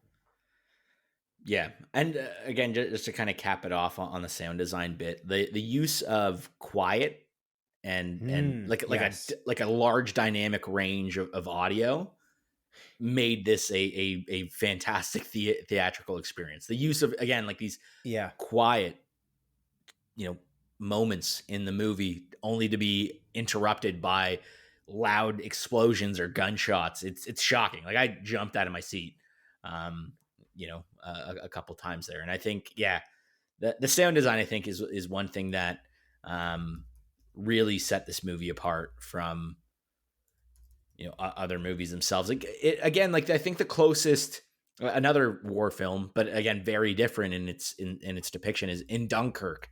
I think Dunkirk's audio design and sound design is phenomenal as well. Like, Amazing. every single gunshot that you hear in Dunkirk is so ear-piercingly loud compared to everything else that's going on. And yeah, I really love this movie. It's really good. Really, really, really good. Was there any music in this at all? I was just thinking, I'm looking this up, and like, was there a Well, score? there is. Is there a musical the first score? scene? I don't think there's a score. No. That's what I mean, like a musical score. No. I don't think there is. They just relied on the sound effects, which are incredible. Yeah. And that's where the silence comes into play too. It's interesting lately, not that related, but I sometimes play video games to feel more immersed. I turn off the actual musical score. Oh. It's not an indictment of the musical score. It's not like I don't like the score in Kingdom Come Deliverance as an example. But Kingdom Come Deliverance is a first-person medieval game in which you're constantly traveling from point A to point B. And there's this like beautiful aspect of hearing the sound effects of nature while you do that. And hearing the same song over and over again eventually takes me out of it. I play that the same way when I play Skyrim and various other games. And there's like so many sound design elements that are not the score. And so I like to listen to things on an immersive level. So I can see why they wouldn't put a score in this, because you're not taking the audience out of it in it. Like, by doing that, you just completely make them feel like they're in it by not having any music other than the music that the characters are hearing in the. Actually, specifically, that makes it. We made fun of this. Somebody said this on a podcast recently, but it's all diegetic sound. Actually, that's what that word means. We talked about that, but yeah, the diegetic, I believe, is there. Yeah, you're hearing it within the context of the story, and is able to be heard by the characters. There's no score, because we don't hear, like, the audience does, like, not the audience, but the soldiers don't hear musical score. Obviously, only the audience does. So diegetic sound is all the sound that they're hearing inside the world. Like, they're obviously the dialogue and the crazy explosions and shit. But yeah, it's really good. Yeah. Okay. Well, let's move on. Oh, I guess we can score it for the sake of it here. What's your score for this particular film? You're thinking about it. Oh, you didn't come prepped. I think, I don't know. I don't really have any criticism. I think this is a 5 out of 5 for me. Like, it's interesting. Okay. It is really good. I guess I can drop it in a 4.5 because I don't want to watch it again anytime soon. But like, even that, it's not. Sure. I don't want to watch it because it's so good, because it's so harrowing. So yeah, 5 out of 5 on my scale. Awesome. Okay. It's interesting too. Also, it's an hour and a half long. Oh yeah. We didn't talk about that. Yeah. How crazy is it? It did not feel like that. It felt like I was in there for at least 4.5 hours. Yeah, I know. Longest hour and a half of my life. Jesus Christ. Which is a compliment. It doesn't sound like one, but it is. Yeah. Okay. Yeah, I rated a 4.5 out of 5. So we're at 9.5 out of 10 for this one on our potato meter, as you call it. 100% on Rotten Potatoes. Yeah, that's not how our score works, but sure. If you we're still working on it. We're still working on it. You're building the website. Yeah, sure. Yeah. No, I've made no progress, but sure. All right. Potatoes. Let's move on now to the other movie we saw in theaters recently. We saw yesterday. We just mentioned it. We saw it in IMAX. We saw Sinners, which is Ryan Coogler's film, the director of Creed and Black Panther 2, Wakanda Forever. But yeah, we saw this film yesterday in IMAX. You had asked me, do you want to just go see this in theaters, like as a matinee in a random theater? And I was like, I had already seen a clip of Ryan Coogler. It's like a Kodak clip of him going through all the formats that he made this film for, and he was so passionate about it. He talked about like 70 millimeter, and he talked about IMAX. He talked about how Christopher Nolan's a director he looks up to, which is cool because I mean, Ludwig Göransson is a composer that they both use pretty extensively. Ludwig Göransson's score in this is so crazy good. It's unbelievable. Yeah. But yeah, so I suggested we go to IMAX because of how passionate, honestly, Ryan Coogler was in this clip. That's really what happened. And we almost went to the place with 70 millimeter IMAX, like the 15 perforation IMAX, but we couldn't because we were doing this last minute and they had sold out all the tickets in our Colossus Toronto theater. And so in Vaughan. And so we went to the next best thing, which was IMAX in Mississauga, which is a great theater. That Mississauga theater, I think the Square One theater is excellent. I think they do a great job. And sometimes they have 70 millimeter, but they just didn't have it this time. But yeah, I was blown away by his clip. I've seen the trailer for Sinners with you. I think we saw that twice too in theaters, the trailer. And I wasn't that impressed. I got to be honest. I was not that enthralled by it. I was like, oh, this looks cool. Ryan Coogler's great. I'm like, this guy's great. I mean, I really like what he's done with like Black Panther as an example. Yeah. So I'm like, do I really want to see this in theaters? But then after seeing that clip, the IMAX like breakdown of like how passionate he was and how he talked about how Ludwig Göransson's score is like a rock concert. I was like, oh, I really want to see this in theaters. Anyway, I'll throw it to you. What was your impressions of this film? Having seen it in IMAX, I know obviously the theater going experience wasn't the most ideal this time around, as we discussed earlier, but apart from that, what'd you think? Yeah, no, I thought this movie was excellent. This is one of those movies where I almost wish I didn't see the trailer because, like, funnily enough, I think the trailer shows only the latter half of the movie. It doesn't show anything else, so I kind of was a little disappointed because there's a lot of buildup, and since I know the outcome of certain characters, it kind of left. I don't want to say disappointment because I was still enthralled the entire time, and I thought like the way things broke out was different from what I expected kind of walking in, but you could kind of predict things just before they're happening because of how the trailer shows, what occurred. So not a good trailer, like a pretty bad trailer actually. Yeah, and marketing. It was focused on marketing the movie because of the marketable elements of the last half. So I wish I didn't see that. If you haven't seen the trailer, don't watch it. Just go watch this movie, kind of go into it. But I think this movie, again, absolutely excellent. You already touched on it. The music in this movie, immaculate. There is a concert, like a rock concert scene in particular. I'm doing like air quotes because it's not really a rock concert. But like there's a scene in particular with music playing, and it's I don't even know, 3 to 5 minutes, just beautiful from not only the music and how it kind of expands as that scene's playing out, but the set design and how it changes, the choreography before all the people dancing in the background. Everything about that scene. That was the scene where I was sitting there and like, oh my God, I'm witnessing a masterpiece. Like I literally That's what I've written here. I wrote that scene is a masterpiece, and they pretty much did it in one shot. Yeah, dude. Which is nuts. Yeah. Amazing. They did because it's obvious, but it looks like it is. And that's like the Birdman effect, I guess. They just pulled that off. I don't know how he pulled this off. It's really awesome. I also didn't expect it. It's a completely unexpected scene. Yes. So, again, we won't spoil it here. It's incredible. It's like about the midway point, almost on the mark, I think. Yeah. But crazy. It was brilliant. And I quite literally, I had an internal dialogue. I'm like, I'm watching like something like that is so special right now. And at that especially point, seeing it in IMAX too, the way it was shot in IMAX too, with like the full frame. And then I don't know if that part was always in full height or they went to the like the wider ratio.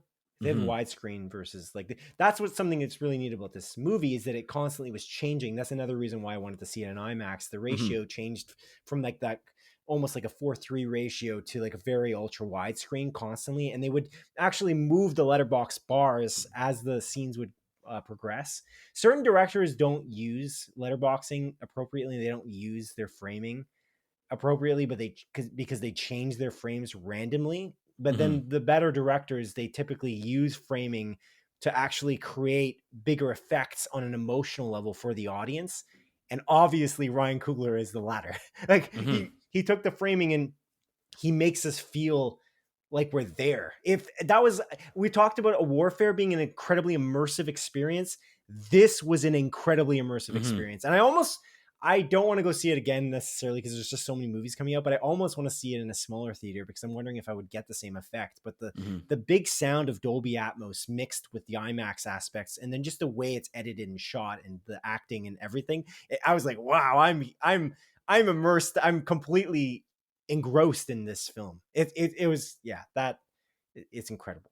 It was very, very good overall. But also Miles Keaton, dude. Yeah. Guy's crazy. He's a newcomer to the industry, really. And he's like 22 or something. He's not even, he's a young dude. And he's like he's basically the main character of this, other than Michael B. Jordan's, I guess. Yeah, Michael both Jordans. Yes. The twins. They play Smoke and Stack. Plays. I say they, because these two guys. Yeah. He plays Smoke and Stack. But then Miles Keaton is like incredible, and I'm like, I must have seen this kid before. And no, I'm not. He's so good. Honestly, I saw him in the trailer. That's where I've seen him. Yeah, exactly. But he's just so good, and his voice is so good, man. It's crazy. He's so good in so many scenes of a musical nature. Jamie Lawson, also although I've seen her in other things like the Batman, she's great too. And her voice is incredible too. And the musical elements of this. Ludwig Göransson, who's also an executive producer of this film, he murdered. He did such a great job. Yeah, he murdered like some of the characters did in this movie. Yeah, that's great. Yeah, it was just all around brilliant. And yeah, like the Miles Keaton or Keaton. I feel like we should figure that out. Yeah. Miles Keaton. That kid's going places for sure. Oh, dude, 100%. That's his voice, man. Like he sings. Yeah. Like I looked into it because I was like, is this guy like actually this musically talented? He is, man. That was his voice. He was singing. Holy moly, it's Keaton. Okay, good to know. So I looked up that as well. It's funny that we did that. Because I was like, it almost doesn't feel real. Like there's no way he sounds like that. And then I looked it up and I saw a performance with Ludwig Göransson on stage with Miles Keaton. And they're singing on stage in front of the Sinners Manor, in front of, I don't know, some audience somewhere. I don't even know. It's a small audience. Like it's a small stage. It looked like some bar somewhere. I'm like, what is this? A promotion for this film. Oh my God. Sorry, quick aside. I hope to goodness they do this for the Oscars next year. They have like a musical performance. Oh, he's going to get nominated. 100%. He better. That Ludwig Göransson's like that performance. What's the name of that song now? But that one big performance, the one you're kind of mentioning, is the one I feel like is going to get nominated for sure. Definitely. It's probably going to win. I feel like we could just predict that right now. Is there anything going to top that? I don't think so. I'm not sure, but yeah, no, it's incredible. Yeah, there's also like this aspect we talked about it being immersive. Like it transported me to a place in time to 1932, Mississippi. There's this element of like the way that the set design and the costumes and the way the dialects of the actors, it's so spot on across the board. Like Haley Steinfeld is an example in the film, and her accent just seems like impeccable. They're all incredible. There's no performance that is not good in this. Every single character, every single actor in this movie brings their A game, and I think a lot of that has to do with the direction of Ryan Coogler as well. There's for sure. Yeah. That's an exacting director. Like in the elements of like, I don't know what it is. Sometimes you see a period piece and you kind of don't believe it in a weird way. Like when you see one like in a TV episode, they're doing a flashback. You know what I'm talking about? Like they do it, they try to pull it off, and there's something there's like something missing. You can't put your finger on it, This just felt like I was transported to 1932 Clarksville. That's what it felt like. And it's just, Michael B. Jordan kills it too. Like in two different roles. Yeah, Michael B. Jordan and Michael Twin Jordan. Both of them. Right. Yeah, Michael both Jordans just murdered. Delroy Lindo, so good too. Also, like added a lot of levity, like a lot of the like funny moments were Delroy Lindo. Yeah, I feel like that is the one thing that I really want to take home or like sell about this movie is like this movie's funny, like genuinely funny a lot of the time. And yeah, like the way they play off each other. Cornbread is played by Omar Benson Miller, like great character. And one person that stands out, who's I guess like the villain of the movie, is Jack O'Connell, who I know from Skins from way back in the day. Okay, I was wondering where that guy came from too, because that guy like he's so good, dude. He's so good too. Yeah, I really like this guy. He plays a character named Cook in Skins. I think seasons 3, 4, and 7. So like, seeing him, because I haven't really seen him in anything else since. It was really cool to see.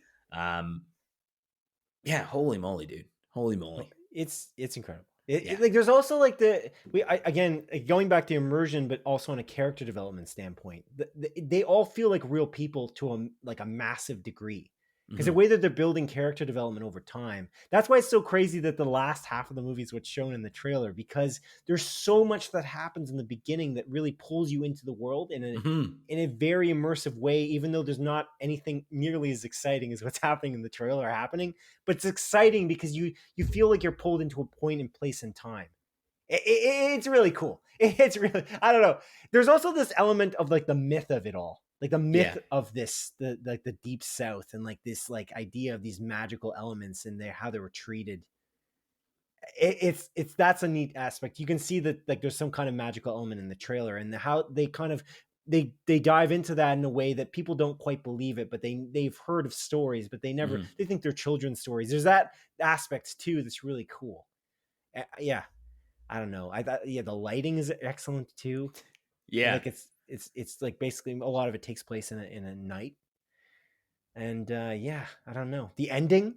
There's kind of a few endings, to be honest. That's only maybe my only main criticism. I feel like there's maybe too many endings. It reminds me of like Return of the King or something like that, like Lord of the Rings. Like it ends a few times. Like whoa. Let's end it twice, maybe not 3 or 4 times. I'm okay.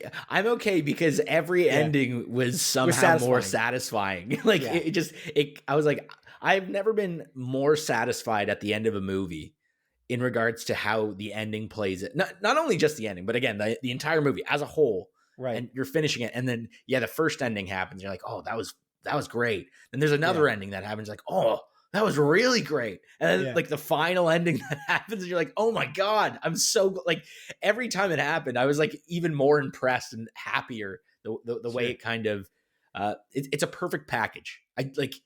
Ryan Coogler has created this gift to us, and I want to urge people to go to the theater and watch this movie, because this is a gift to humanity. I'm going that far. His passion lifts off the screen is kind of the way I would describe it too. Like I was seeing his passion in the description in that Kodak video about like various formats to go see this movie. His passion is lifted off the screen. He clearly puts so much time and he puts so much devil in the detail on what this movie would become in its like when it kind of came together, and all the people that were involved. Like again, Ludwig Göransson, I imagine, was really involved the whole time to make this like work in such a seamless way. There's also moments of silence in this film too that actually kind of, I don't know if you recall that too. There's, because of I think the IMAX aspect too, is there's moments where I got jump scared, especially because of sound. Yes, the sound really got me to be scared. It's not really a horror movie, but it is. It is. If we can call Get Out a horror movie, this is definitely a horror movie. Most definitely. And it's it can be very scary at times, in a really cool way. There's also like this aspect of like there's monsters in the film. Sorry, I'll let you say. I don't want to go too far. Oh no. Ultimately, all I wanted to say, like, I think like this is more of a horror movie than like Companion, as an example that we watched a few episodes ago. 100%. Like this to me is way more horror focused than Companion. So there's the way it's shot and the way that the CG or the VFX or whatever's used to kind of Mhm. to kind of get the idea of these monsters as well come across to the audience and make you feel nervous about it. I feel like the way it's done in that way is like it's a masterclass and as well.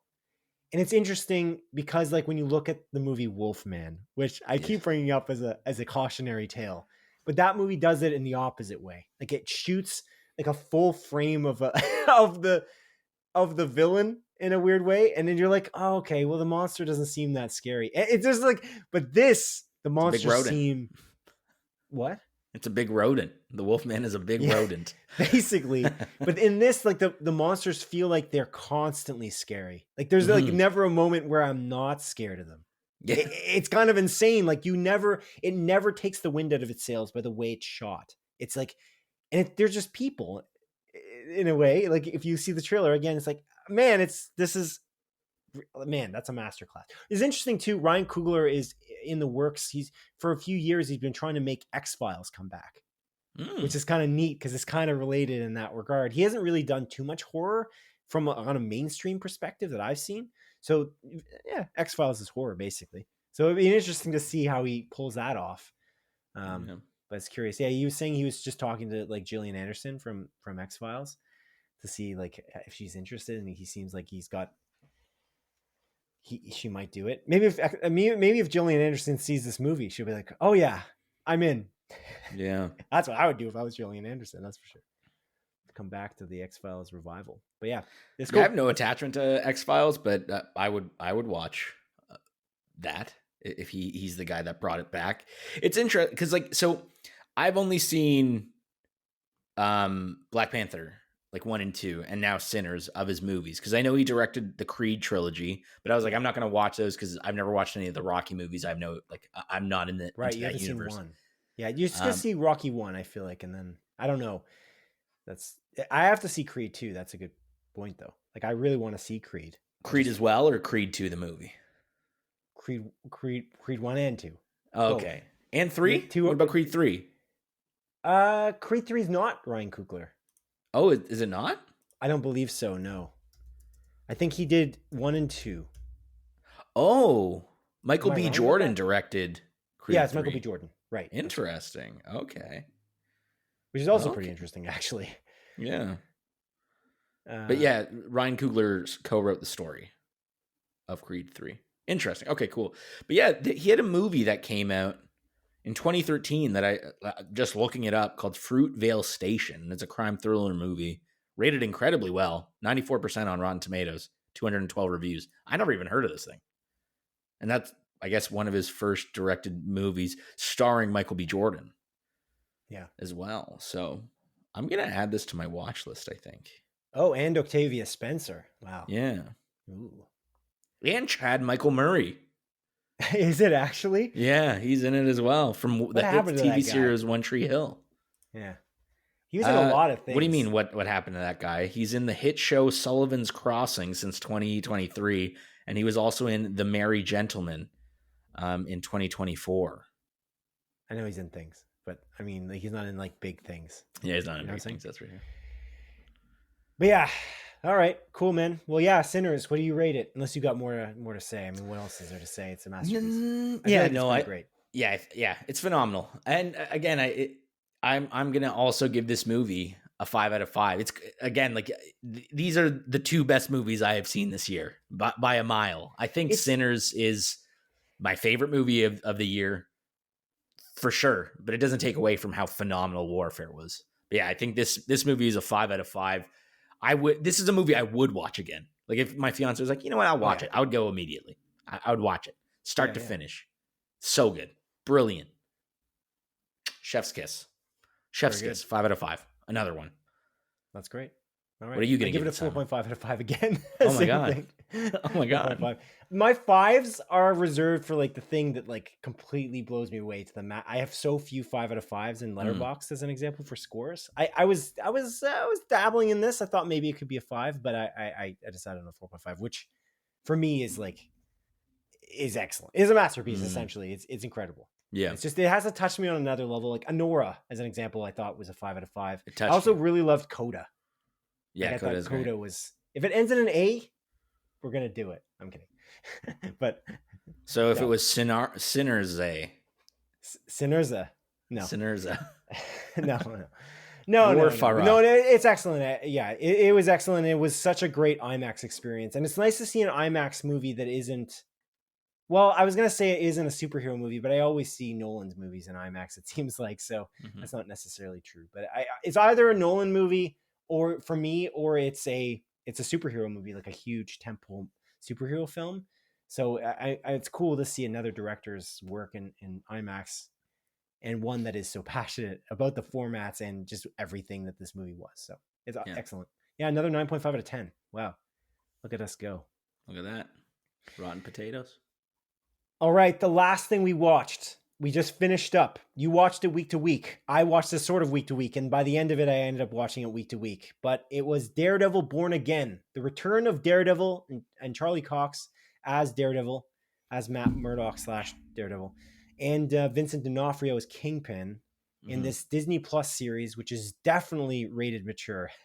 and I think that was pretty much like definitely.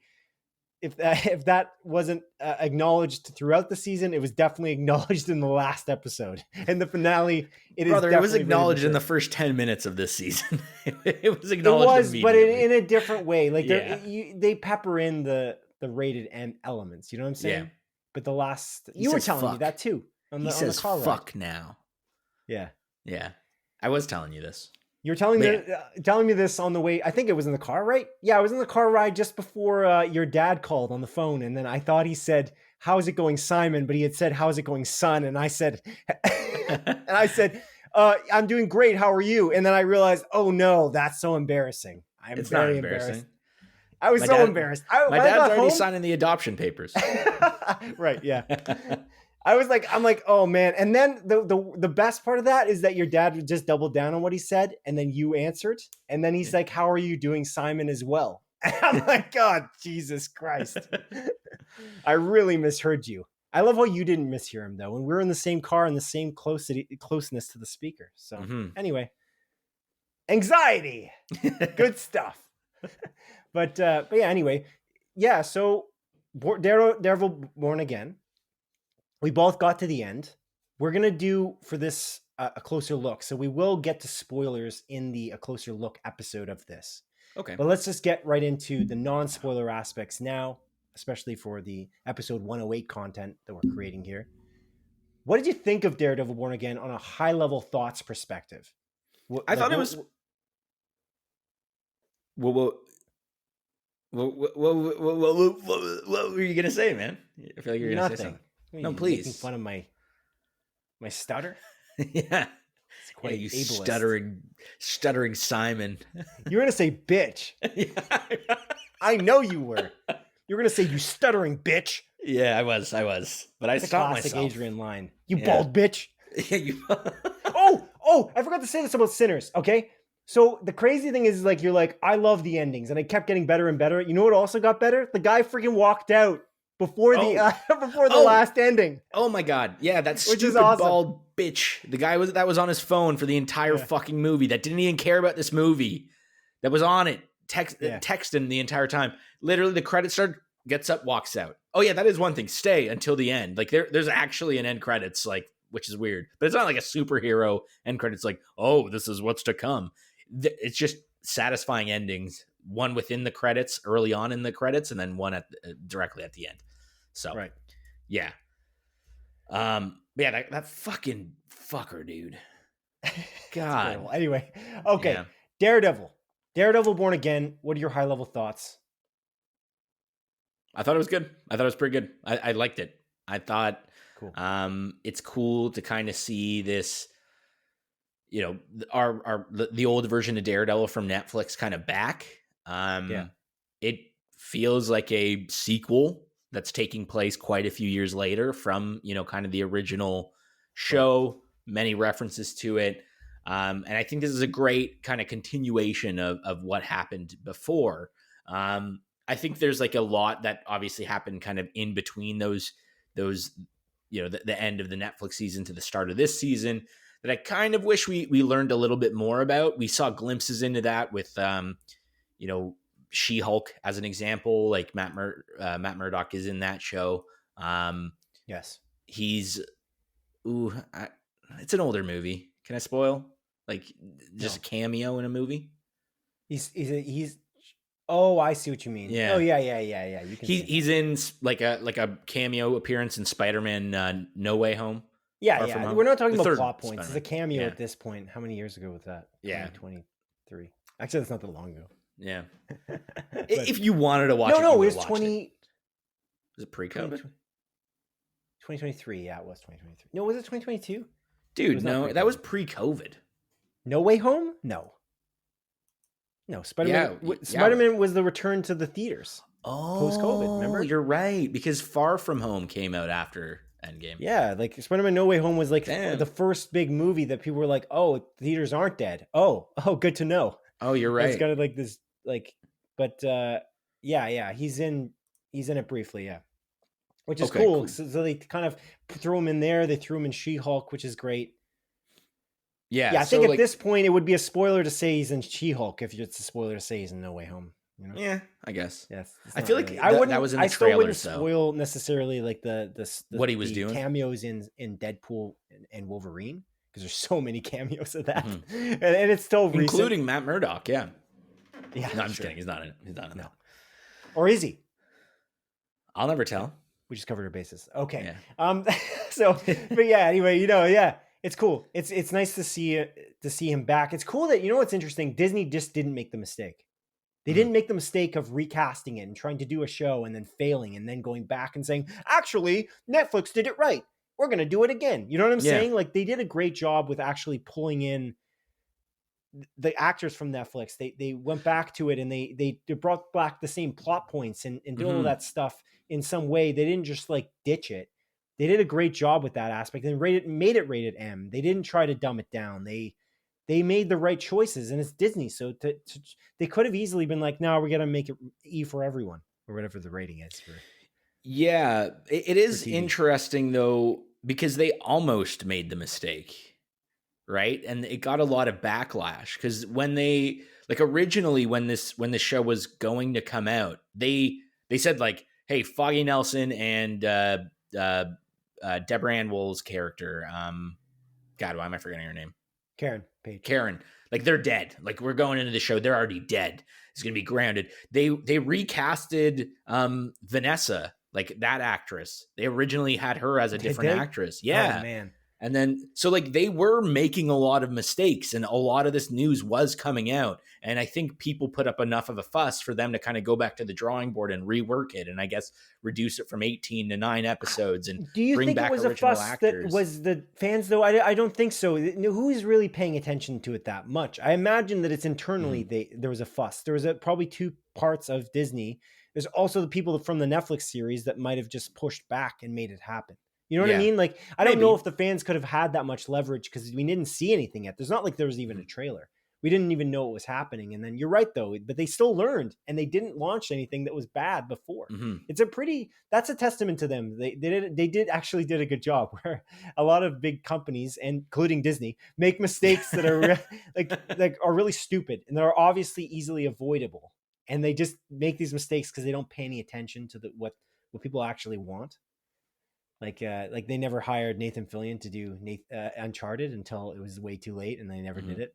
He was too old at that point. It's like, why didn't you just do it this way? It's just because you're stubborn. You want Mark Wahlberg to play the role that makes no sense.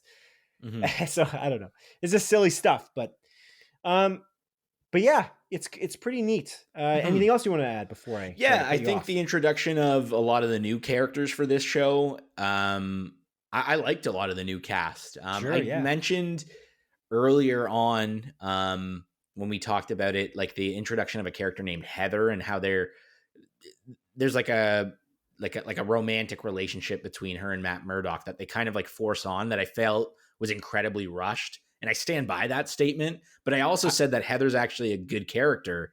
I think by the end of the show, I'm actually full 180 on that. I think she's a bad character. I think the decisions they made with her character were really dumb. and I did not like it. So I'm excited to kind of dive into that a little bit more with you. Um, Later, post, yeah, yeah, not yeah, this like 108 once we go episode, into but during spoilers. spoilers, yeah, on the So closer look. yeah, like so I think. I mean, to be fair, even the Netflix show that it had its ups and downs. I think like season 2 is a pretty forgettable season of TV, and definitely not as good as seasons 1 and 3. So like, I think this season, from what I remember, is better than the second season, but I don't think it is as good as that first and the third season because I felt like it was a little inconsistent. It felt, funnily enough, I think you were mentioning this. It almost feels episodic in some way at times, while there is still an overarching story, which is not necessarily a bad thing, but there were times where like it felt like things were getting set up only to kind of be brushed under the rug and not really referenced again. Which again, I think is both good and bad. Like it's good because it made for interesting episodes, but for the overarching story, it kind of felt like it was pointless and went nowhere. But I thought it was good. I liked it. I'm excited to see what's to come for season 2 and how it will play out, because the way it ends is spectacular. I think that like that last episode is like, holy fucking shit, dude. Like I was sitting there, I audibly gasped multiple times in that episode. My fiance was like downstairs in the basement and she like heard me going like, oh my God, dude. I was like laughing at the brutality of some of the scenes. She didn't watch it with you, eh? No, she never watched any of the Daredevil stuff. She doesn't really care. Okay. So she had no interest. Okay. But yeah, what did you think? Because were you watching this with your fiance, I guess? I'm assuming yes. Yeah. Okay. Yeah, I somehow convinced her to watch the first 3 seasons. I was interested to watch it over again anyway, and it was nice to prep for this as well because I knew this was coming eventually, and here it is. And so it was nice to know and catch up on that before. We finished it about a year and a half ago, I think, or a year ago. But yeah, I really like it, and I think it improved in some aspects throughout the season, but I also think like I respect that they really kind of respect the original show in large ways, that as I mentioned already.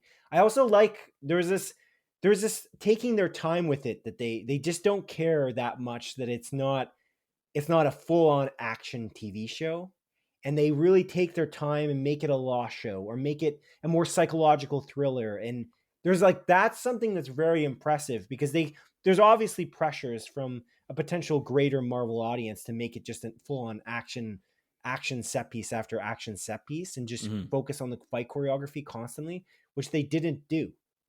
And I'm really impressed with the pacing of it. And I like the episodic nature of it. There's something about it. It almost reminds me of Mandalorian in a way, where Mandalorian's kind of an episodic show, but you jump in and you kind of feel like it's almost like a popcorn thing. You're excited to see what the next chapter is.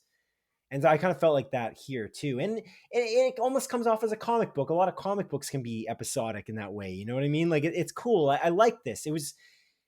It's neat. The music was pretty great. Honestly, I love the spin on the initial theme and the spin on the original, like the original, what I'm trying to say, that the theme, but the starting score? of the show, not the score, the starting, the beginning, the opening sequence. Thank you. Which is awesome. So I appreciate that too. I think that the opening sequence is great. I know. I thought the showrunner did a great job. I thought John Bernthal. I'm not going to say where he's in it, but I think he did a great job. The cast largely did a great job. I think the returning cast killed it. And I mentioned on a previous episode of this show, I think it might have been last episode 107, that the heist episode was really crazy good. There's like and I said this already, but the lawyering episodes where Matt Murdock goes into lawyer mode, I thought that was excellent too. And I almost wanted to see more and more of that as it went. That's actually so cool. Yeah. I really like it. I don't know if I said this already, but the symmetricality in the fight scenes was really excellent. Like the way that they showed, I don't know if you recall this, but they do this many times where they have Fisk fighting somebody and potentially Matt fighting somebody, and they have them showing them, they're clipping between them over and over again. There's this idea of showing the similarity of the darkness of Wilson Fisk, Kingpin, and the darkness of Matt Murdock, Daredevil. And that there's this idea that like, where is their breaking point and how are they similar?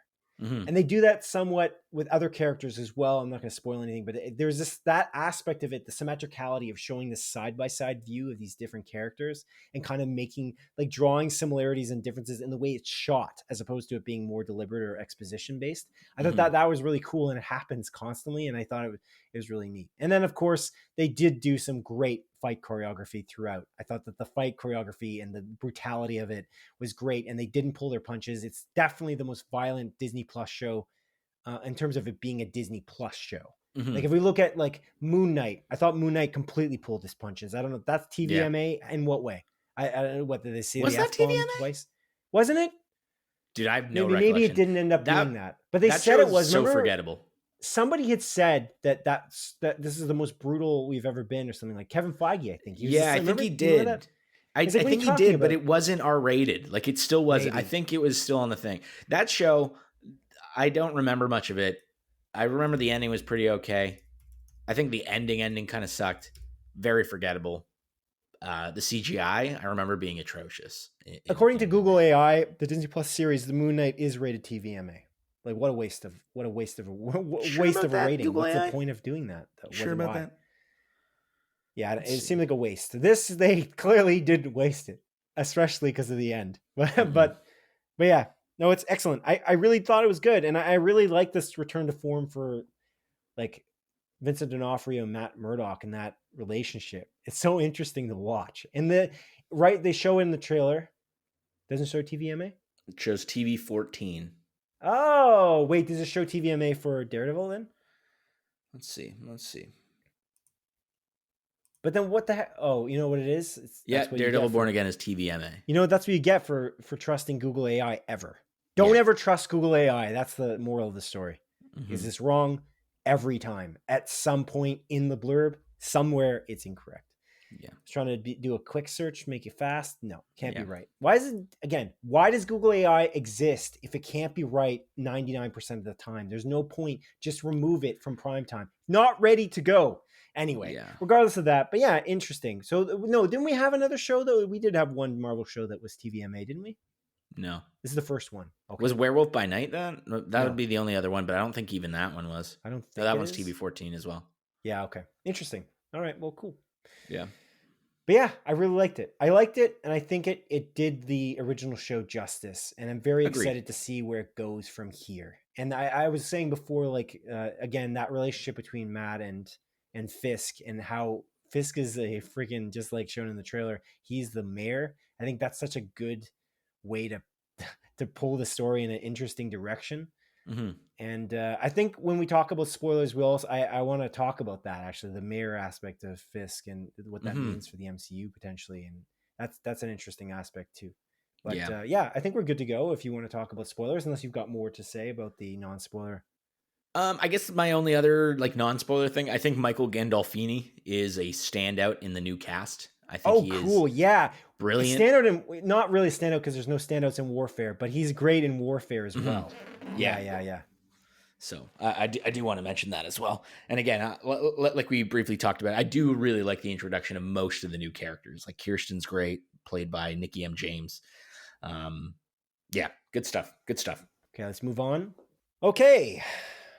Now on to the montage, a sequence of our show in which I briefly present 7 of the bi-week's smaller news stories as Adrian delivers a brisk verdict. Number 1. According to publication Deadline, the Pride and Prejudice limited series at Netflix has cast Slow Horses actor Jack Lowden, the Bear actor Olivia Colman, and Deadpool and Wolverine actor Emma Corrin. All those actors from an animal-related property. Huh. Horses, bears, Wolverines. Huh. Number 2. According to publication Variety, Apple TV Plus series Mythic Quest is officially game over after its recently aired 4th season. The finale, which just aired on March 29th, will be updated to properly give the show a series finale send-off. Looks like I'm not the only person that thought it's not as good as it was before. I'll probably just finish the season so I can wrap the series, because 3-4 episodes. Number 3. According to Deadline, House of the Dragon star Emma Darcy has been cast in the upcoming Tom Cruise starring film from the Revenant director Alejandro G. Inaritu. Interesting. Cool beans. I'll watch that presumably. Number 4. As reported by Deadline, Jurassic Park star Sam Neill has been cast in the next Godzilla and Kong-centered MonsterVerse film from Legendary Pictures. Neill will join cast members Caitlin Dever, Jack O'Connell, Delroy Lindo, Matthew Modine, Alicia Debnam Carey, and Dan Stevens. This is fantastic. I love this. I love Sam Neill. I like these Godzilla movies, the most recent ones. They're fun. They're stupid. This is awesome. And Jack O'Connell, he's in this as well. You're literally just talking that you've never seen him in anything. Where did this guy come from? You don't know where he came from, but now you know where you go. Is this a Cotton Eye Joe reference? Yeah. Okay. Number 5. As reported by Deadline, X-Men star James Marsden and Adrian's man crush has been cast in season 2 of the recently renewed John Hamm starring dramedy Apple TV Plus series, Your Friends and Neighbors. You're right. He is one of my man crushes. Him and Glenn Powell, Simon. Maybe I'll watch this, Your Friends and Neighbors. Number 6. According to Deadline, director Denis Villeneuve is planning to shoot Dune 3 during the summer of 2025 and is eyeing Mickey 17 actor Robert Pattinson to play a villain in the film. Neato. Cool. I watched Dune 3. I thought Dune 2 was pretty damn good. I'm kind of surprised that they're going this quick. I don't know why I thought they were going to take way longer, but they're not. Number 7. As announced by the Academy of Motion Picture Arts and Sciences, starting with the 2028 Oscar ceremony that will include films released in the year 2027, the Academy Awards will include an award for achievement in stunt design that will honor the film with the best stunts. The next new award to be presented at an Academy Awards ceremony will be Achievement in Casting, which will be presented at the 2026 Oscars and include films from 2025. Oh, okay. So I think we already know who's going to win the Achievement in Casting. It's whoever casted that. I already forgot the guy's name from Sinners. I should have had it open. I'm messing up.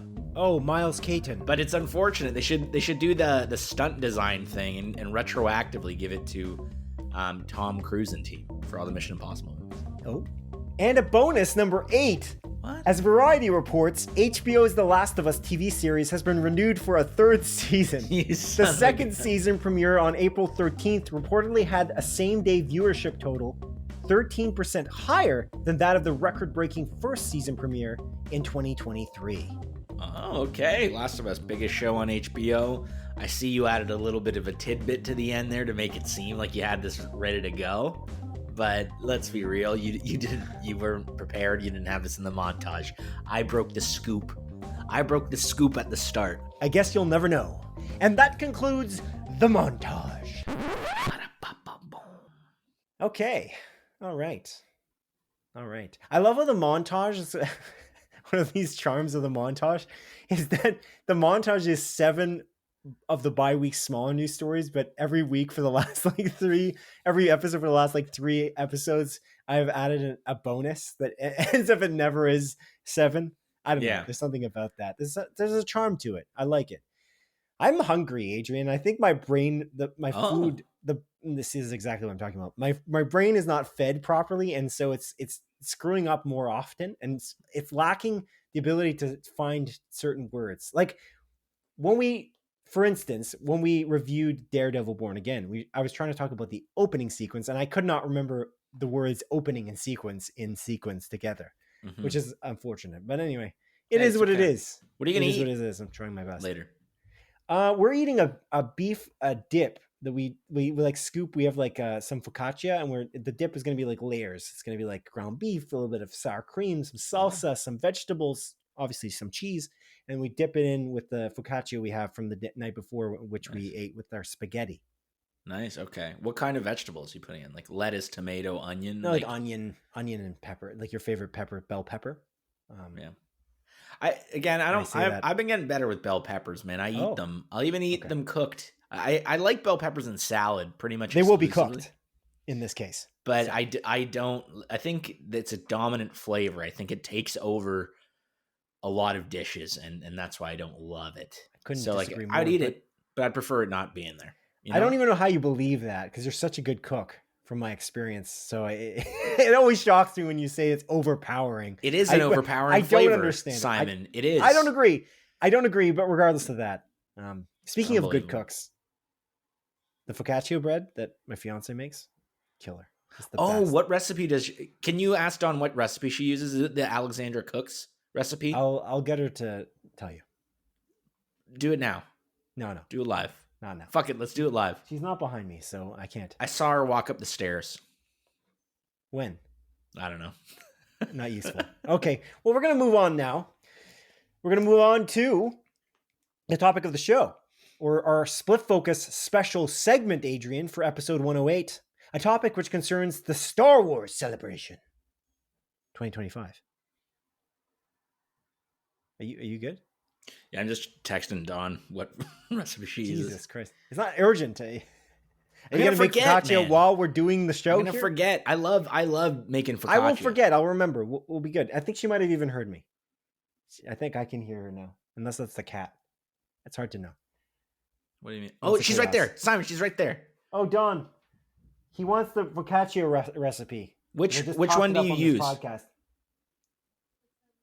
Is it the Alexandra Cook's? He wonders if it's the Alexandra Cook's. Yes. It is. That's a good that's the one I use. It's really good. It's a good recipe. It's a really good. I'm like your owl. Yeah. I'm not your owl, Adrian. Who? Okay. I'm going to move. Okay. Move on thank now. you.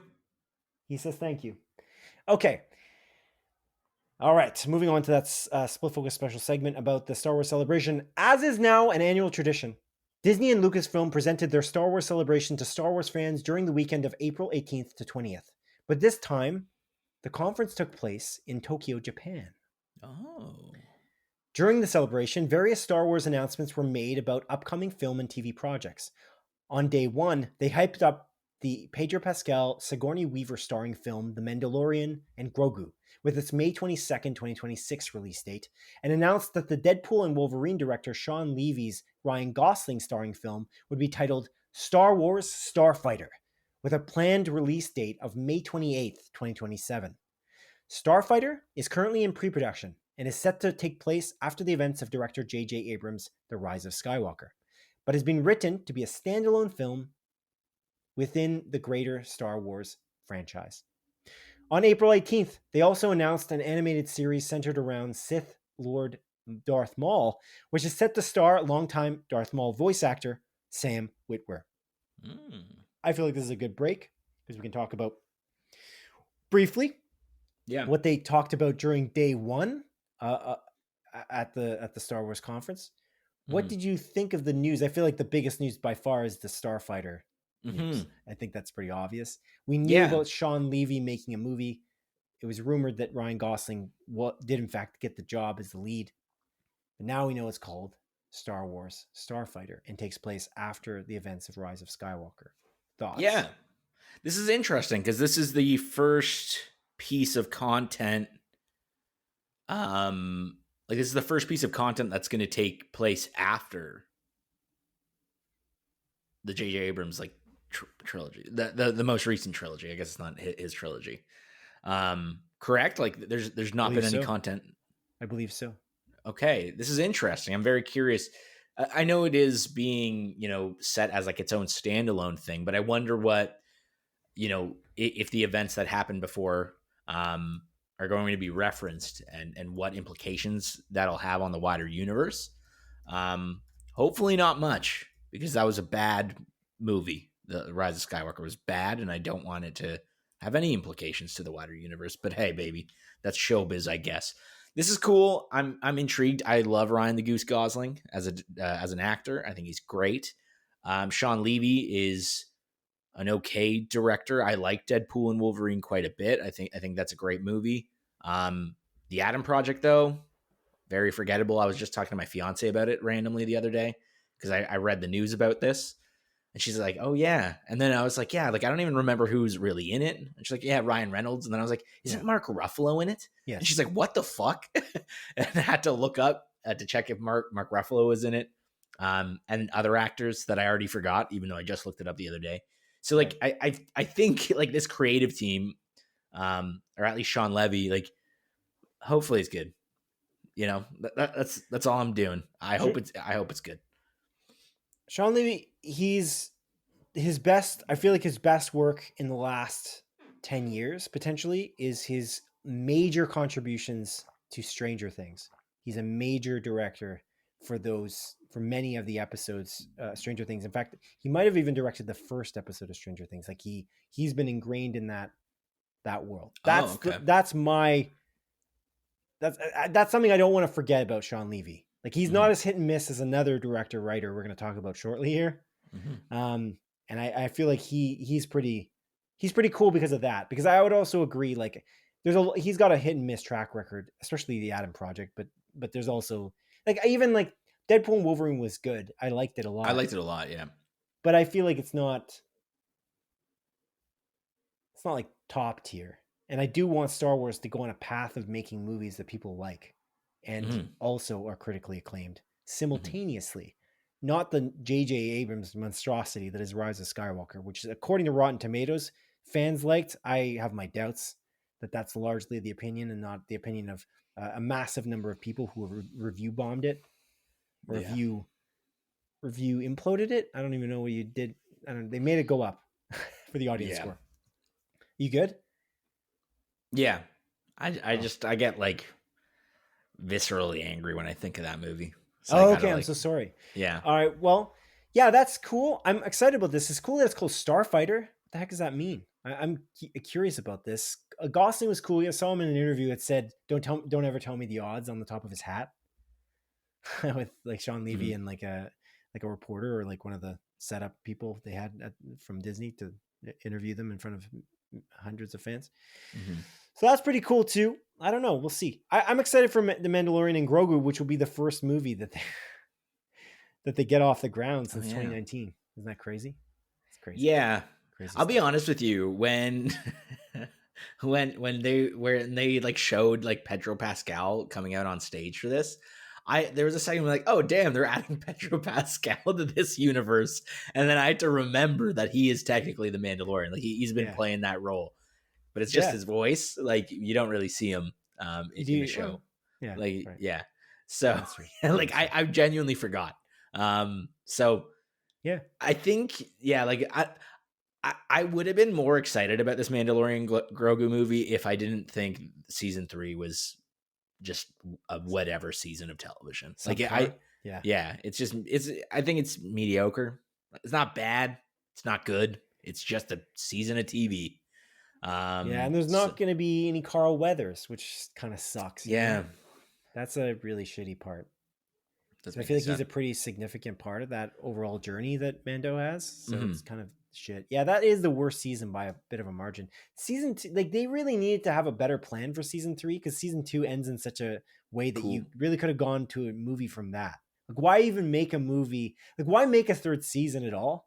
And then they stopped after the third season. We haven't had Mandalorian for like how many years? What a weird choice, right? Yeah, Isn't that feel strange? Like, yeah, it is strange. And again, I feel like a better launching off point, not only the end of season 2, but the episode in the Book of Boba Fett, which is again just essentially another episode of The Mandalorian. Like, just do it from there. Just pick it up directly after that. That would have been okay. Yeah, they had that because Book of Boba Fett was before season 3. I don't really understand. Like, they were on such a high with the shows. Maybe they saw the viewership decline at season 3, and maybe rightfully so because it wasn't good. It wasn't as good. Like they missed out on some of the magic of season 2. I don't know. Like you gotta plot first, right? Plot is king. Like you gotta know what you're doing to keep going. It's like I can't even believe that I'm shocked that they didn't make another season already.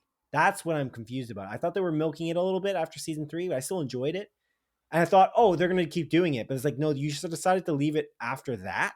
That's what you decided to leave it after? On a low? Oh, okay. The lowest point The Mandalorian has ever been, that's where you decided that you're going to... And again, not bad. It's just not nearly as good as season 2's ending. It's so very confusing. Or the Book of Boba Fett, as you mentioned. So, are you good? Yeah, I'm just like looking up the timeline. I'm trying to think of like when that season came out versus when Rise of Skywalker came out. Right. And like why, like if that had anything to do with it. But no, like Mandalorian season 2 came out in 2020. after Rise of Skywalker, and it was a great season of TV. So Yeah. Also, just quick aside. Do you hear things from the outdoors? Can you pick No. up on dogs barking and stuff? I can't. No. It's in the distance. I just want to make sure it's not okay. coming through on the microphone. We got our gain levels pretty solid, I feel like. Okay, cool. Just want to make sure about that. So yeah, I do find it interesting. I'll probably watch it, I guess. I'll watch it with you if you want to go. I'm not excited, really. Mandalorian Grogu? Oh, 100% I'm going to go see it. Okay, yeah, I'll watch it with you. Not even a question. I've seen every Star Wars movie in theaters since the first one, A New Hope. Like you were Menace. No, you went to A New Hope. No.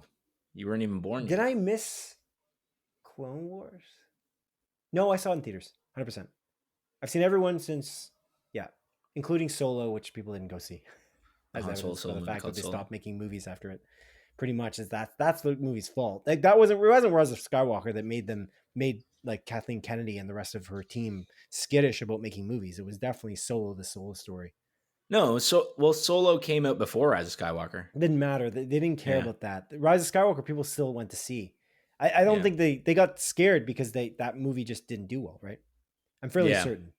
Rise of Skywalker was also critically panned, but I don't think that affected it because it still sold a lot.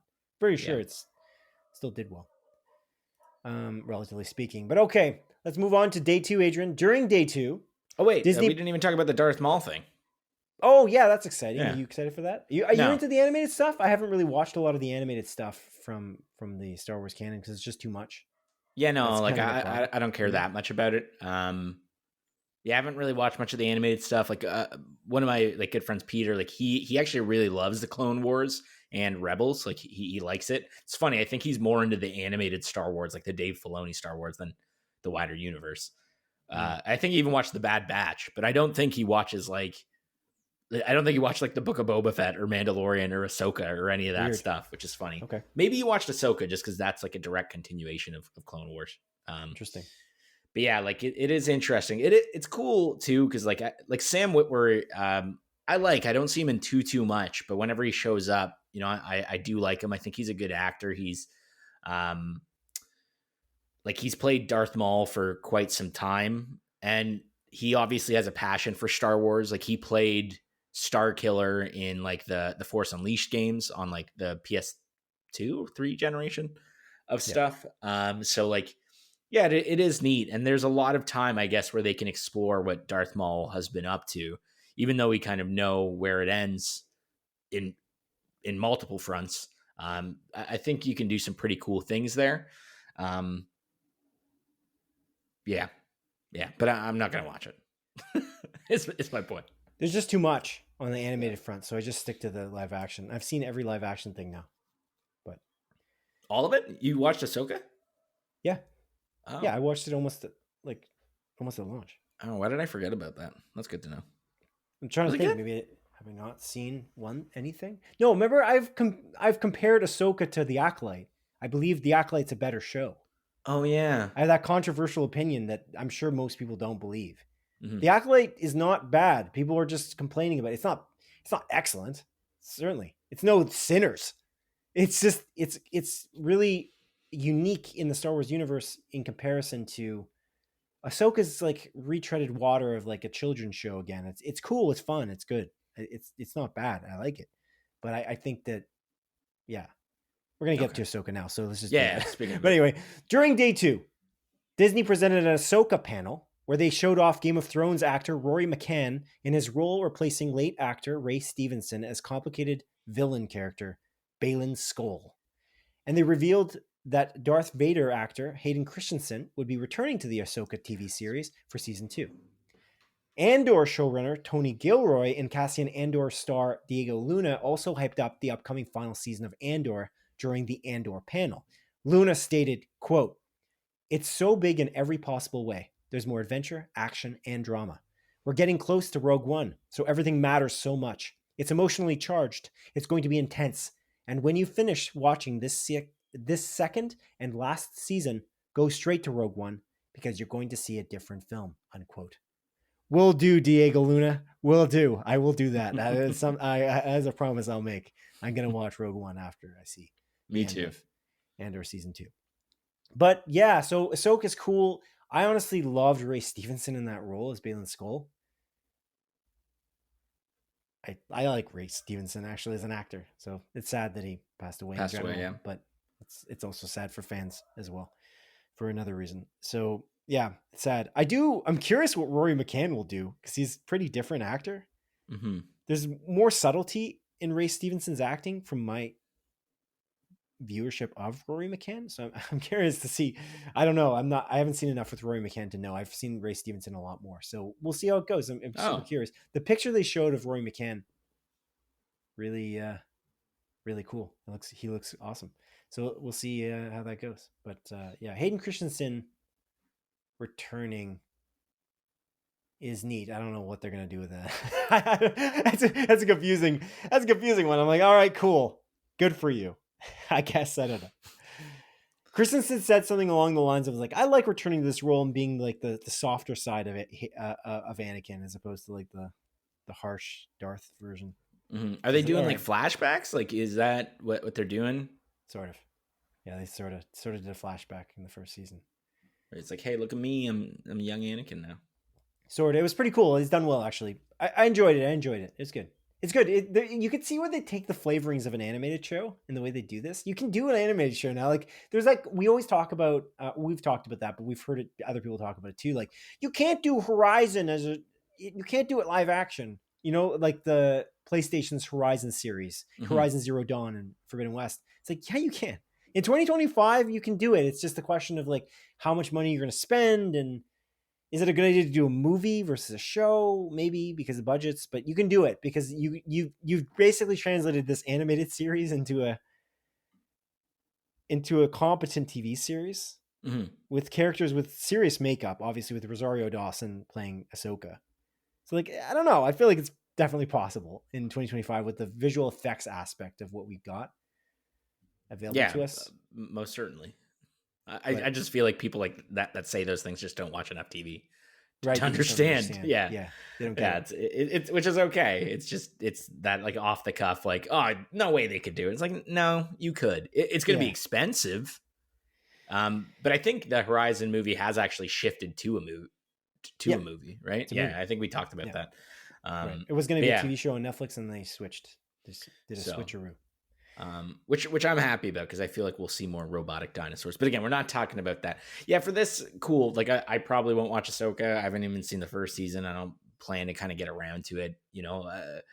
But Andor is what I think made me fall back in love with Star Wars for a brief period. And I'm very excited for season 2. Yeah, it's soon, baby. It's very soon. It is. And it's 3 episodes each week for 4 weeks. And I'm doing what Diego Luna is saying. I'm gonna be watching it, you know, those three episodes, and then those final 3, I'm gonna watch it right into Rogue One. That's exactly what I'm gonna do. And I can't wait. Rogue One, in my opinion, is one of the best Star Wars movies, if not the best. Like I think you can make a valid argument that it is the best.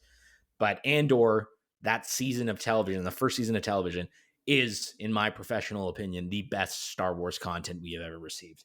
Period. Full stop. Loved it. I'm hyped for season 2, and it's nice to be excited about Star Wars again. It's excellent, and like I think it just proves that like Star Wars is a genre in many ways, and you can make really awesome stories within this galaxy.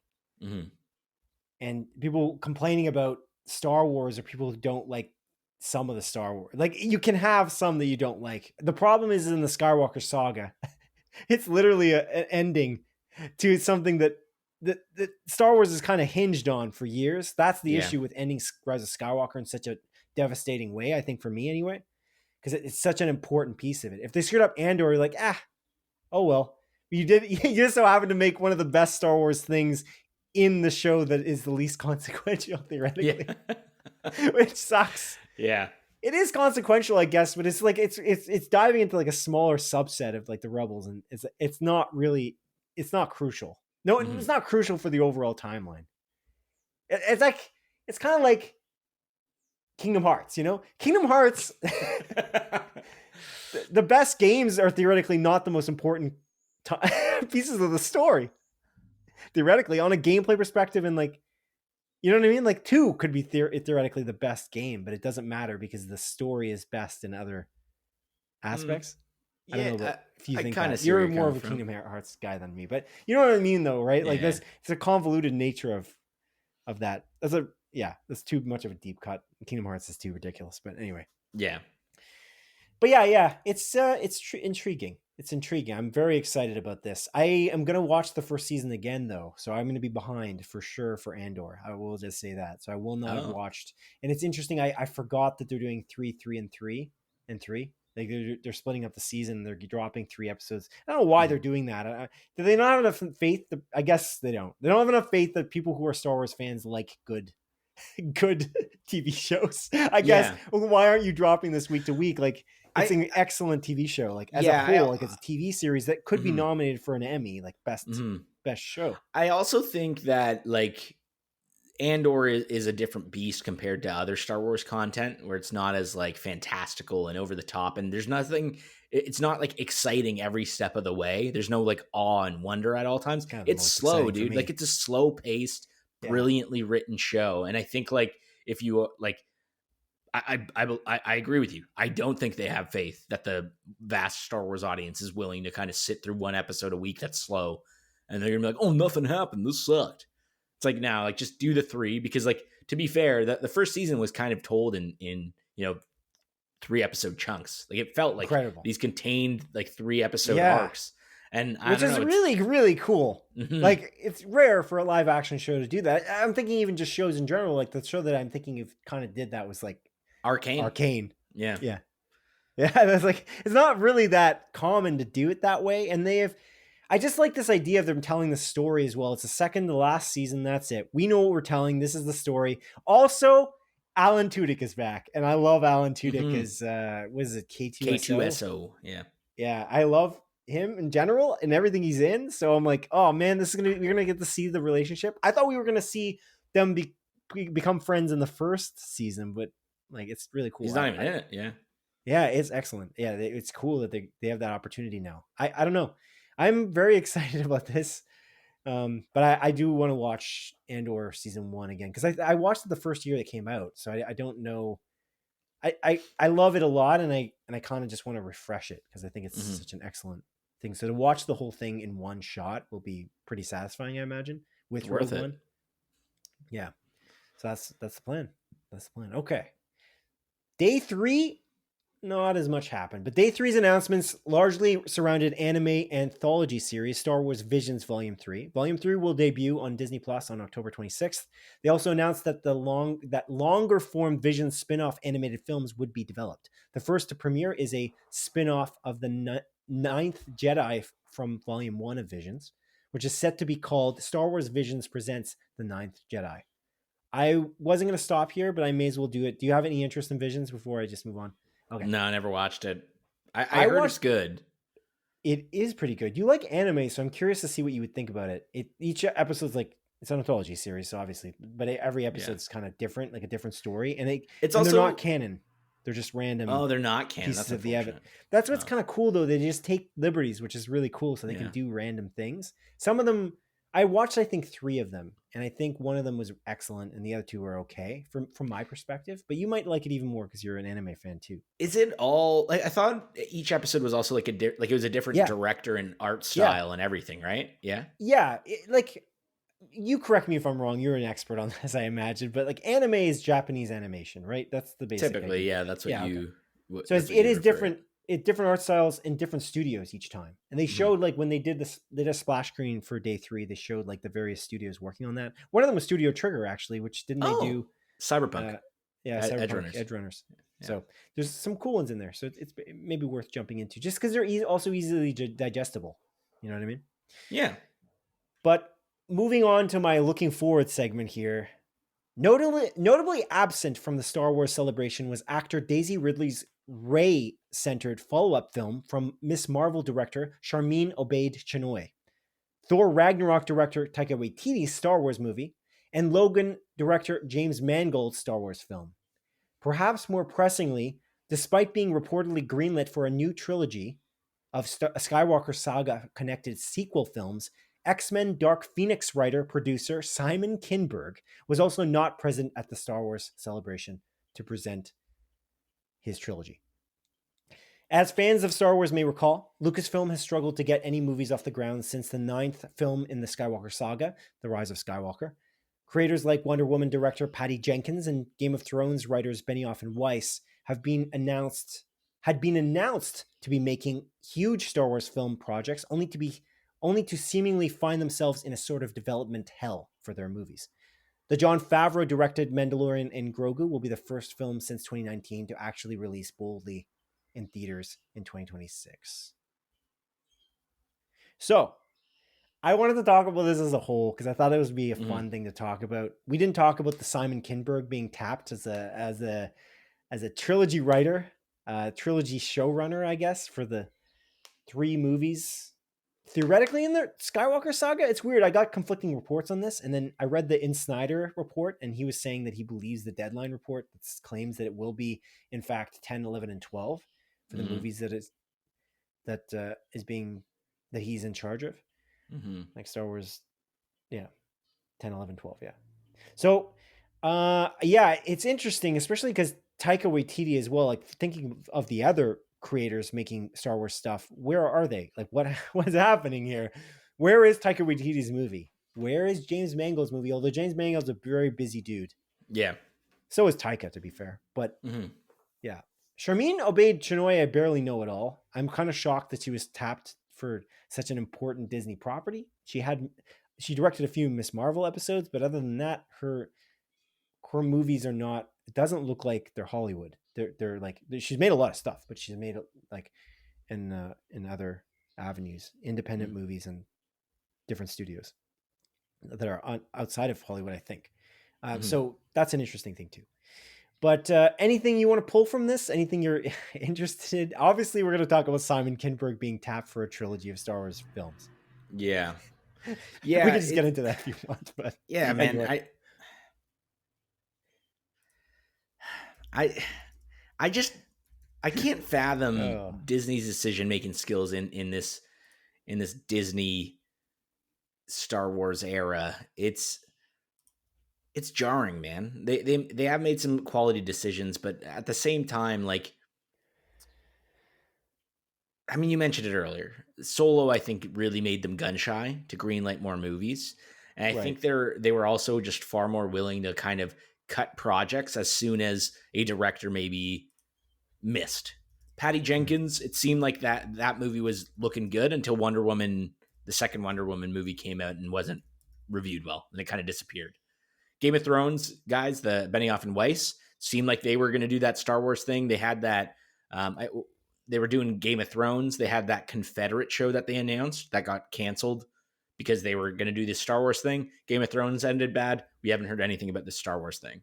Taika Waititi, Thor Ragnarok did well, gets picked up for this. Thor Love and Thunder did not do well. Haven't heard a thing.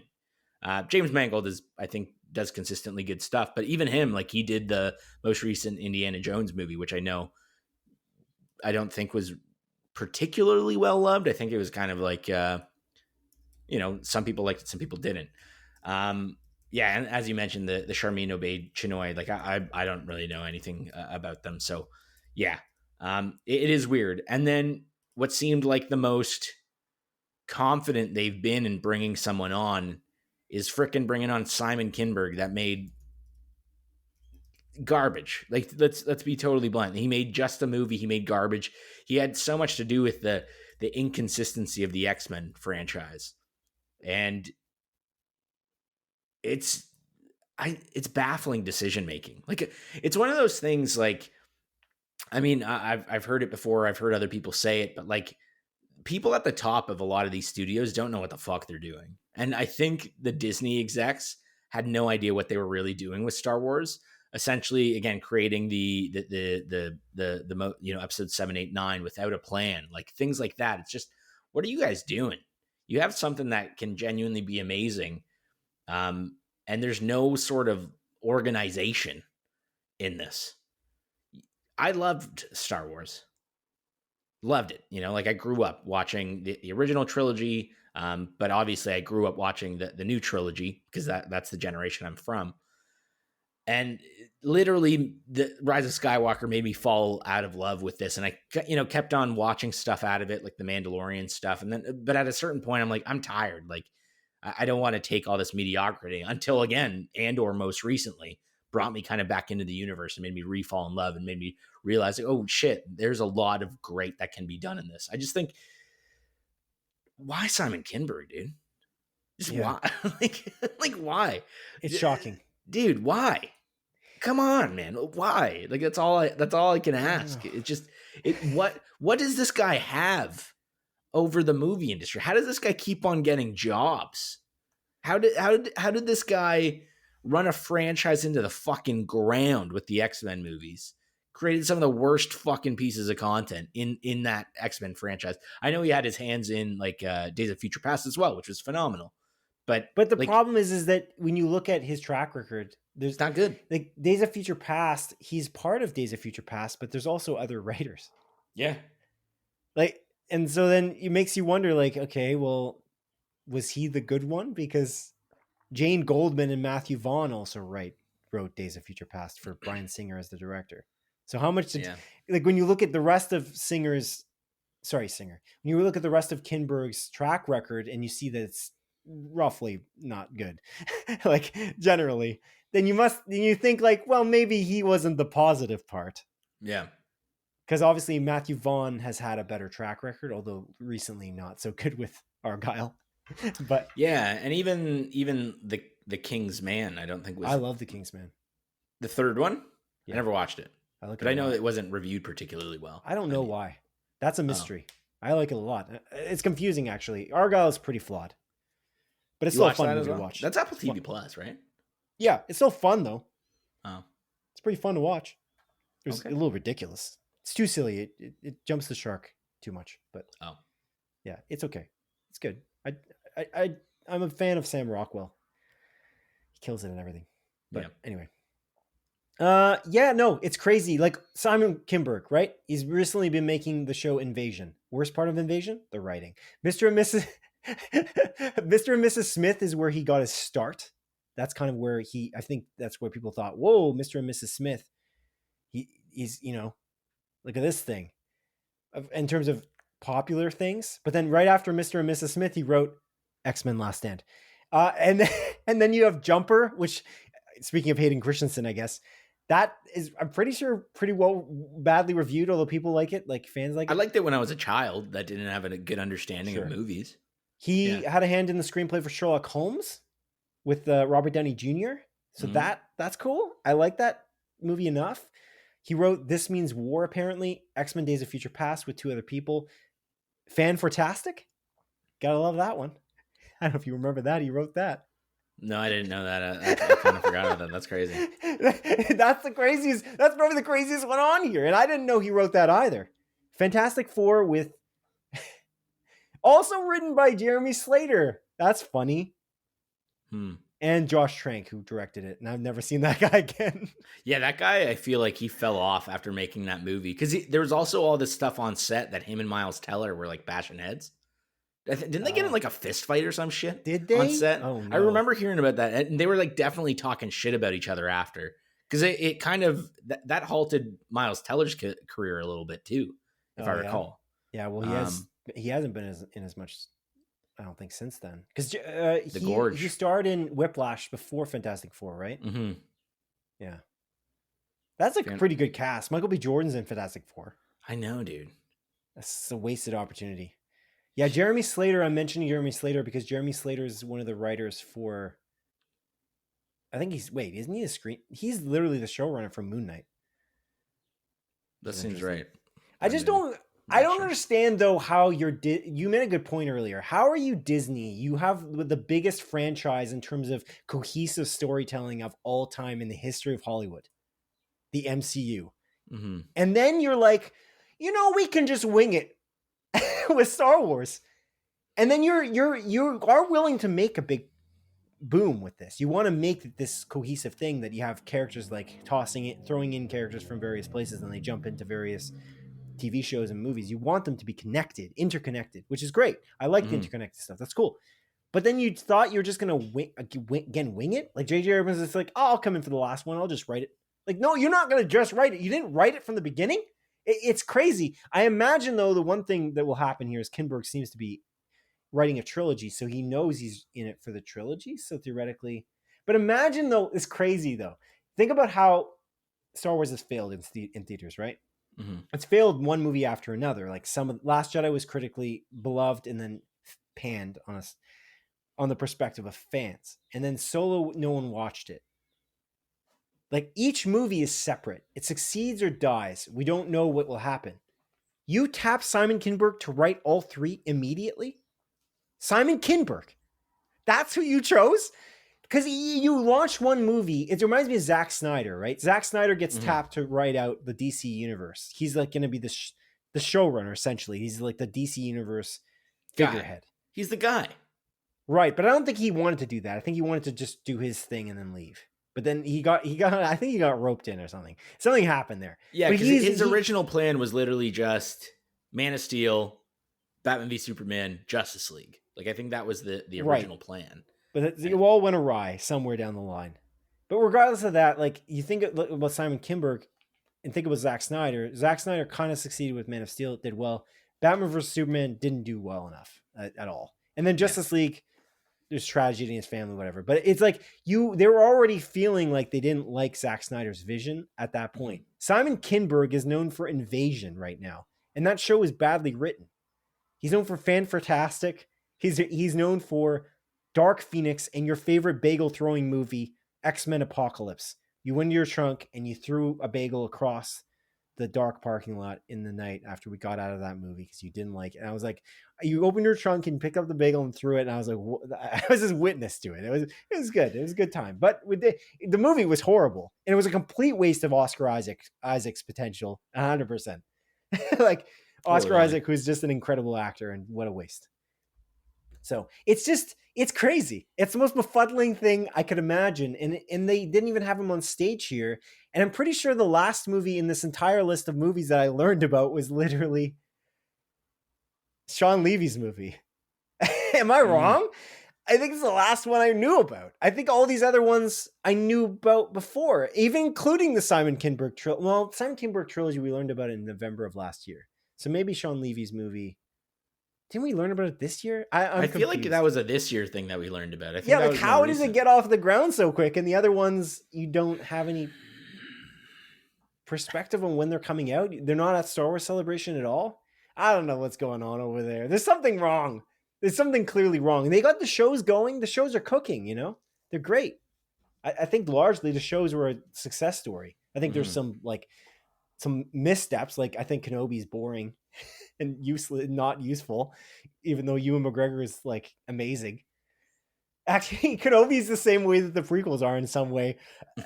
I guess. Fair enough. I like the prequels, to be honest, but like Clone Wars, like the saving grace of the not Clone Wars, the Attack of the Clones. The same grace as Ewan McGregor, but the overall movie isn't, it's a simulation of a Star Wars movie, not a good movie kind of thing. I don't know. Yeah, Benioff and Weiss, that was never going to happen. That was like a negotiating tactic. They're like the Netflix, like, oh, look how much we were going to get from Disney. We're going to make Star Wars. And then Netflix is like, okay, we'll pay you more money for the 3 body problem. Okay, no problem. Yeah. Oh, yeah, Disney's going to pay. Oh, yeah, we're Netflix. It's like big dick energy. They're just like swinging the dick around and then they, you know what I mean? Like, that's what it feels like it was. Like, how do you bail on Star Wars? Not only that, how do you bail on Game of Thrones? Yeah, you mean they didn't do House of the Dragon? Is that what you mean? Not only that, they rushed those last 2 seasons dramatically because of all this stuff. I feel like they kind of tapped out because they had so much potential of what could come next with Star Wars, that Confederate show again, which seemed like a cool idea. Like, what if the Confederacy won? Like how do you bail on HBO, I guess, is the better question. Yeah, because that's enough. Confederate. I'm pretty sure Confederate was supposed to be an HBO show. It was. I think they had a trailer, dude. They're like a concept trailer, I thought. Yeah, maybe. It's a cool idea. Yeah. And then I don't know. Did you watch the 3 Body Problem? Did you watch it? Was it good? I have so much to say about that show. I Oh, really? don't like it. I Oh think the no. writing is bad, but I don't know if the book is bad. I don't know if I that's too bad. I was gonna watch it, but Maybe you should, because maybe I'm wrong. I don't okay. understand. I don't understand it. It's badly written. I think Mm. it's riddled with plot holes. To the point where my fiance, we were watching it in one episode, and she's like, we don't have to watch this. Because I'm just complaining about it. I'm like, yeah, I know, but like the production value is incredible. The cast is great. Like it's Isa Gonzalez and like um I'm blanking on all the names of the actors. Well, who plays Sam, Yeah, Samuel Tarley. he's in it too. Oh, and it's freaking Jonathan Pryce, who I love. I think he's a great actor. You should marry him. I don't love him like that. I love him as his work. I love his body of work. Anyway, You love yeah, his body. Oh my god, dude. the show is so flawed because it's just it doesn't make sense. It's about like aliens, right? Basically, you maybe like it because it's interesting. Like, Oh, it's about aliens, the three-body problem? Extraterrestrial beings. It's about like, outside of our Earth. Or I'll be honest, I have no idea what the premise of that show. I thought it was about virtual reality. It's science fiction. In some way, it is, sure. Oh. It's got really cool concepts, but largely, it doesn't make any sense. And if you think about it in a deep way, think about it deeply, like the plot and what's happening in the plot and what's going on, you'd be like, no, that doesn't add up here. And maybe I'm wrong, but I don't know. Maybe they're going to prove me wrong in season 2. I'm willing to open up the can of worms with season 2. I think Invasion's is worse and it's writing, but the monsters are cool in that. Actually, that's the best part about that. The CG in Invasion about aliens as well. The science fiction elements there, that's definitely aliens. That's obvious. It's called Invasion. But there's like the visual effects in that show. Very good. I think they're pretty cool, and the aliens are pretty awesome design. Yeah. It's rated, but yeah, anyway, pretty okay. That three-body problem show, 79 tomato, 77 popcorn. Yeah, people like it. Maybe you are wrong, Simon. Maybe I'll watch it. I don't think they're thinking deeply about it. That's the problem. Like by the middle of the season, you're like, oh wait, I'm understanding. Like there's some problems here. Like why the choices being made, like for various characters. It's like I don't think they would do that. I don't know. It's yeah. It gets crazier and crazier as it goes, and I'm like, no, I don't think so. No, I know. Oh, it's also oh yeah, he's so good. That's Benedict Wong is in it as well. Mm-hmm. He's great, and the dude who plays what's his name, the Scottish guy in Game of Thrones. I like him. Oh, the actor, it's Liam Cunningham, right? Yeah, Liam Cunningham. That's right. Very good. You're feeding my very hungry brain here. Thank you. All right. Well, that's it. Because I'm literally at my food. Actually, at one point, my stomach was literally grumbling on camera. I feel like it was. You could hear it. Yeah. Okay. Well, let's move on. I think, unless you got more to say about this. Any thoughts? No, man. This? No, I got no Simon thoughts. Kinberg? I don't even think. Do you think the Simon Kinberg thing is going to go away, though? You think it's not going to happen? God, I hope so. Yeah, but how do you know what? Who cares? It might actually be better than what we just got, because at least it's one cohesive vision. Who knows? Maybe Simon Kinberg really loves Star Wars and is like, I've been waiting all my life to do this. Watch and Invasion, this is going to be his and then best you're gonna work. Watch Invasion, and then maybe you disagree that it is bad, and then you can think that he's done a good job, because that's the thing he's done the most recently. Yeah, that's the trick. Yeah, I rather have you watch The Acolyte though, and then we could talk about The Acolyte, and I would do a closer look about The Acolyte, and we would talk about it in depth, because that show legitimately was completely critically panned. It's like, to me, that's the equivalent of like Dragon Age: The Veilguard in video games, or like people getting upset about Marathon, the Bungie game that's coming up in September. I just don't understand it. It's like people are freaking out about nothing. It's like nothing at all, and then they all the fans that liked it couldn't get it to get enough viewership to get off the ground. You said a few numbers there. Yeah, Indiana Jones and the Dial of Destiny didn't do super well, but it did okay with Rotten Tomatoes critics. It didn't sell super well. So like, oh, this is domestic, I think, but it sold like 175 million. You also talked about Rise of Skywalker. We talked about how Solo sold less than it. Crazy. Rise of Skywalker worldwide did 1.2 $1.07 billion. That's unbelievable. I didn't know that. It's unbelievable. Solo, a Star Wars story, though, it sold worldwide 392.9 million, which is way less than a Star Wars movie is supposed to, I guess, according to Kathleen Kennedy and team. And so I imagine it cost a lot to make. It's a Star Wars movie. CG is just costly in general, and then you spend the money on the marketing. Which, did they even spend money on the marketing for Solo? That was the problem with that. I don't remember. People literally thought, "Oh wait, this is a Star Wars movie we just saw," because it came out like a few months later. Yeah, they were trying to do. That was the thing. They took a page out of the Marvel playbook for that, though. They're like, "Oh well, Marvel can do it." Yeah, Marvel can do it if they do it differently than that. It's like, I think that's not the same thing. I think The Last Jedi was like still in some theaters when Solo came out. Like I feel like when we watched Solo, like there was still one theater playing The Last Jedi. Yeah, they took a page out of the Marvel book for that, but then they didn't take a page of the Marvel book for like making a cohesive, connected storyline. Yeah, like come on, this is like the equivalent of doing Black Widow movie. Actually, the Black Widow movie going back in time, so you can't pepper in the the end credit scenes or the extra cameos because you're doing a back in time, so it doesn't make it as relevant. Like I feel like that might have hurt Black Widow too, because nobody's like anticipating you're going to see like the Hulk show up because I guess he could have, because it's not back in time completely. But by that time, Black Widow was kind of on the outs from the Marvel Cinematic Universe. So it's like it becomes less interesting. I think people like the modern storytelling. I think that might help their franchise bets. But anyway, okay, let's move on. Let's move on now, Adrian, to a look to the future segment of our show, in which we present at least 3 of our picks for the TV series or movies that look most interesting to us, that are releasing between April 22nd and May 5th, 2025. I'll let you go first, as is customary. Sure, man. I mean, we've been talking about it. We brought it up multiple times this episode.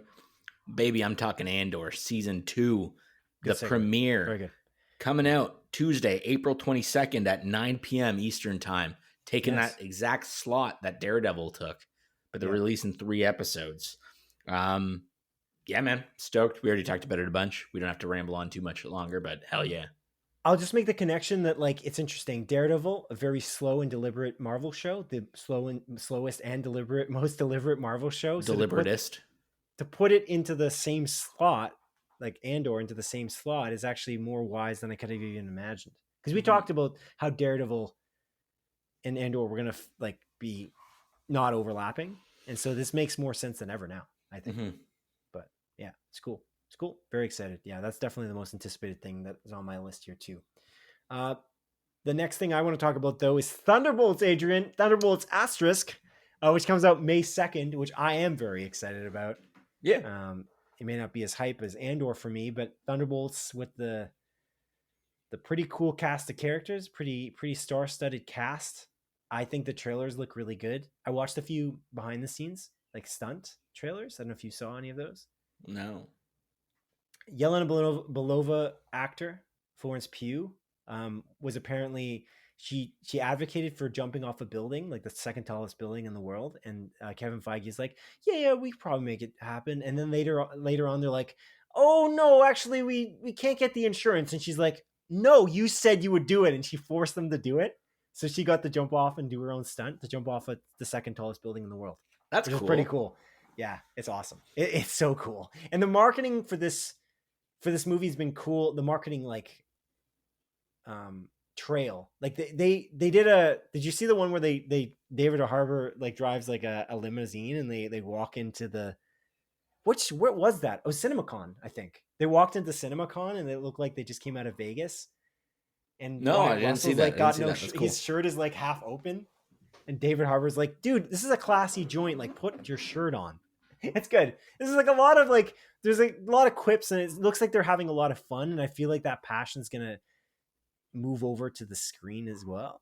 Let's hope so. I hope it looks good. I like Jake Schreier. I think that the things I've seen that Jake Schreier has made, like the creator of Beef, or not the creator of Beef, but the director of Beef, and the director of this film, I think he's been great. So I'm curious to see. I don't want it to be another Nomadland director Chloe Zhao situation. Mm-hmm. So it doesn't look like that though. It does look like a ton of fun. Like It it does, looks yeah. great. I'm very excited. I'm excited about this, and again just so curious where Taskmaster is going to end up in this movie. You were obsessed with this because she's dead. She's dead. No, dude. You're saying, to be clear to the audience, you're saying she's dead because she's barely in the trailers. She is in the trailer though when they do the little title card, which is the best thing ever. When they show the cast, it's like, oh, it's Red Guardian. It's Black Widow. It's new Black Widow. No, they just said Yelena. And then they're like, oh, it's Bucky. And then they're like, it's Taskmaster. It's like, wait, she's not in the rest of this trailer. What are you talking about? It is a little bit suspect. I am curious, like, what's murdered. Going on. Yeah, maybe she's dead. I don't know. But I think she's going to get kidnapped. Maybe they're going on a trip to go find her, you know? Anyway. I hope so, yeah. I'll eat my words, man. If she's somehow alive, they just decided to, like, trick everyone, cool. Yeah. I'll eat my words, but that motherfucker's dead. All right, if you say so. Guess we'll see. We'll see shortly. We'll see by next episode of Split Focus, by episode 109. Okay, buddy, what is your second pick here?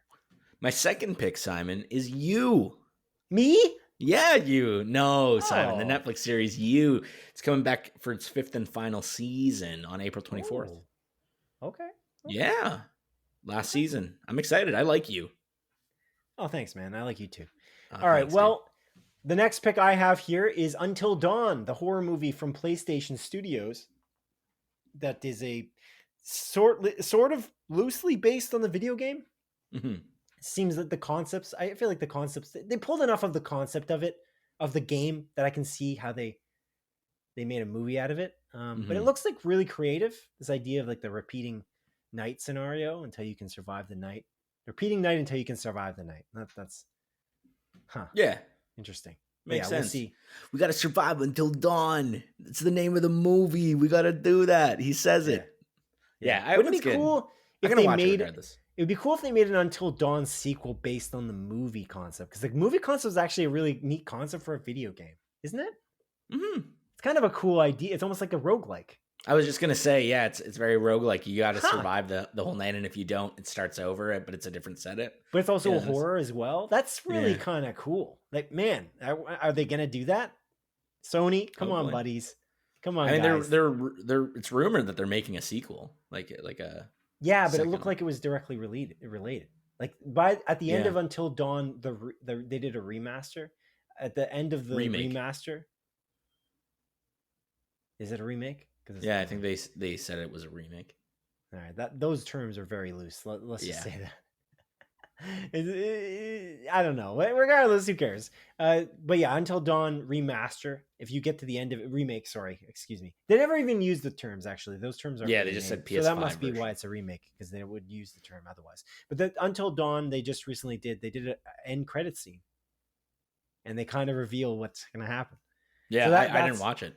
I don't know. So it feels like it's going to be related to the actual game, not to any kind of movie universe. But I guess we'll see. Are you excited for this? Do you want to see Until Dawn? Yeah, I do. I do want to see it. Okay. We'll watch it. Okay. Sounds good. You and I. All right. What's next? What's next on your list? The next movie on my list, or I guess the only movie on my list, is a movie called The Legend of Ochi. Oh, cool. I have that on here too. I didn't know. Yeah. Pick that one. It's an A24 movie. Willem Dafoe's in it. Yeah. Finn Wolfhard is in it. Yeah. It stars this little fella. Yeah, I can barely see that. He's a little cute looking puppet man. Yeah. It kind of reminds me of E.T. Mm-hmm. It looks like it's going to be sad. Like it looks like you're going to cry. Yeah. I don't know if I'm in the mood to watch that right now, but I'll get around to it presumably. Yeah. Depending on how well it's reviewed. Okay, cool. So, yeah. My next pick is The Accountant 2, Adrian. The Accountant 2. We can count to 2. Stars John Bernthal. I like that. That's a good one. Well, they're accountants, so I bloody hope so. But it's John Bernthal and Ben Affleck accounting. not really a lot of accounting. I'm pretty sure Yeah. it's a lot of gunplay and people getting shot. Yeah, where's And, where's Anna knifed. Kendrick? Where's Oh Anna yeah, Kendrick? she was in the first one. That's Yeah, true. she was Ben Affleck's therapist and also love Yeah. interest. She Right. would have been Right. fired. You can't do that. Can't I don't do think both, that's yeah. allowed. That's why. That's why she's not in it. Yeah, Malpractice. malpractice. That's right. She's And then out. she also dies Oh. in between. the Oh, movies. okay. But she I'm didn't die assuming. in- I don't know. Did she die in the movie? I No, thought you were she spoiling survives. it. Okay, Yeah. good. Well, Okay, now I that's a didn't know. spoiler too. No, did she die in the movie? I don't know. We'll never Covering know. our bases. Covering our bases. All right. Well, Accountant 2. Did you like Accountant 1? Didn't we see that together in the theaters? Yeah, For, didn't like- we do? It wasn't a work trip. Yes. Yeah, It was like- a weird work trip from one Yeah. of our retail stores. We went together and they like subsidized the cost of the ticket. I think. Yeah, It was like movie night. yeah, Movie it night, was. but in the theaters. Yeah. Yeah. And Were we the ones pushing to do? we like, a might have movie night? organized that because we Yeah. liked the movies. Yeah, that could have been us. But was it the best movie to choose? I don't know. It's unknown. No, definitely not. I don't remember it, but I remember being like, it was fine. Like I don't think I it was do- anything spectacular. To be honest, I didn't remember Anna Kendrick was in it until you just said it right now. I did remember John Bernthal though, because they play brothers, right? They're brothers. Two brothers.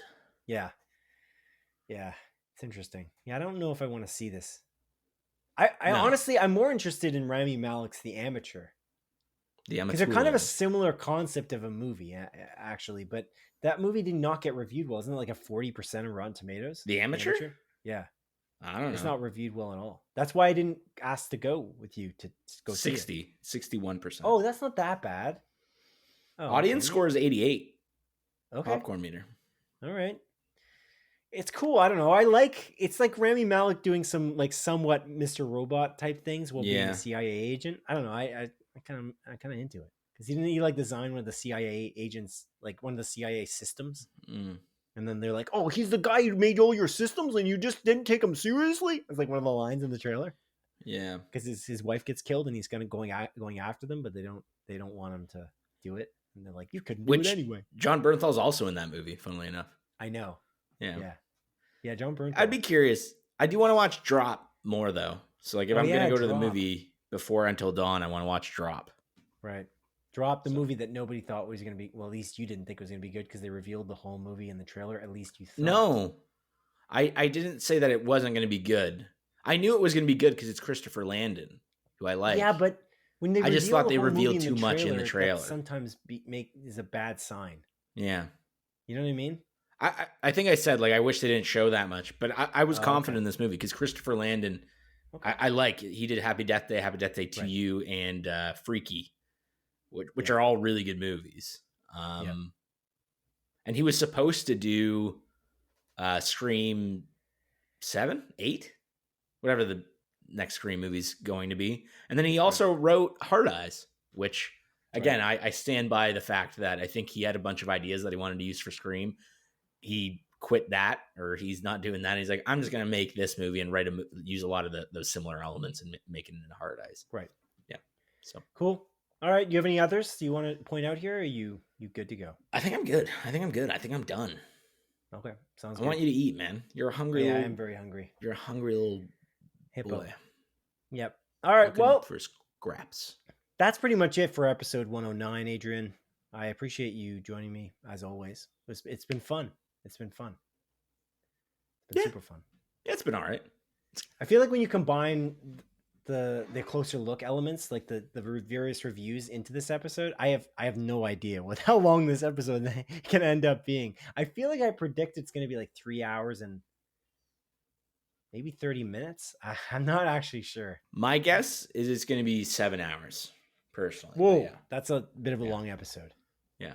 It's a I agree. I don't know why we went on that long. yeah. I guess we'll never know. I guess we do know at this point, actually, when the audience is hearing this, actually, Yeah. when they're listening. Yeah. So We would have known. they do know. Yeah, they would know, actually. A look We would to the future. See, I'm bringing Are it you- back. Are you doing that because you want to get the thunder noise, like the thunder with the? Oh, you could do that if you wanted to. You don't have to. I was just I'm kind not of saying that. I look, was making dude, a reference. I'm not doing it. It just happens when you say that word, that key phrase. A look to the future? Shit. Don't do it like that. First of all, I'm not sure it happened there because you didn't do it in a way that was like, you didn't give it enough oomph. A look to the future. Yeah, that one might have happened, actually. That one might have happened. The other one might not have, but you never know. I can't tell you how it happens because it happens on its own. Anyways, regardless of that, this has been episode 108 of Split Focus, a film and TV podcast, and I appreciate you listening, audience. My name is Simon Eady, and this is Adrian Pinter waving on the screen here that you can't see because this is audio only. Signing off. Thank you. Take care. Goodbye. Goodbye. Take care, guys. A look to the future! Ah!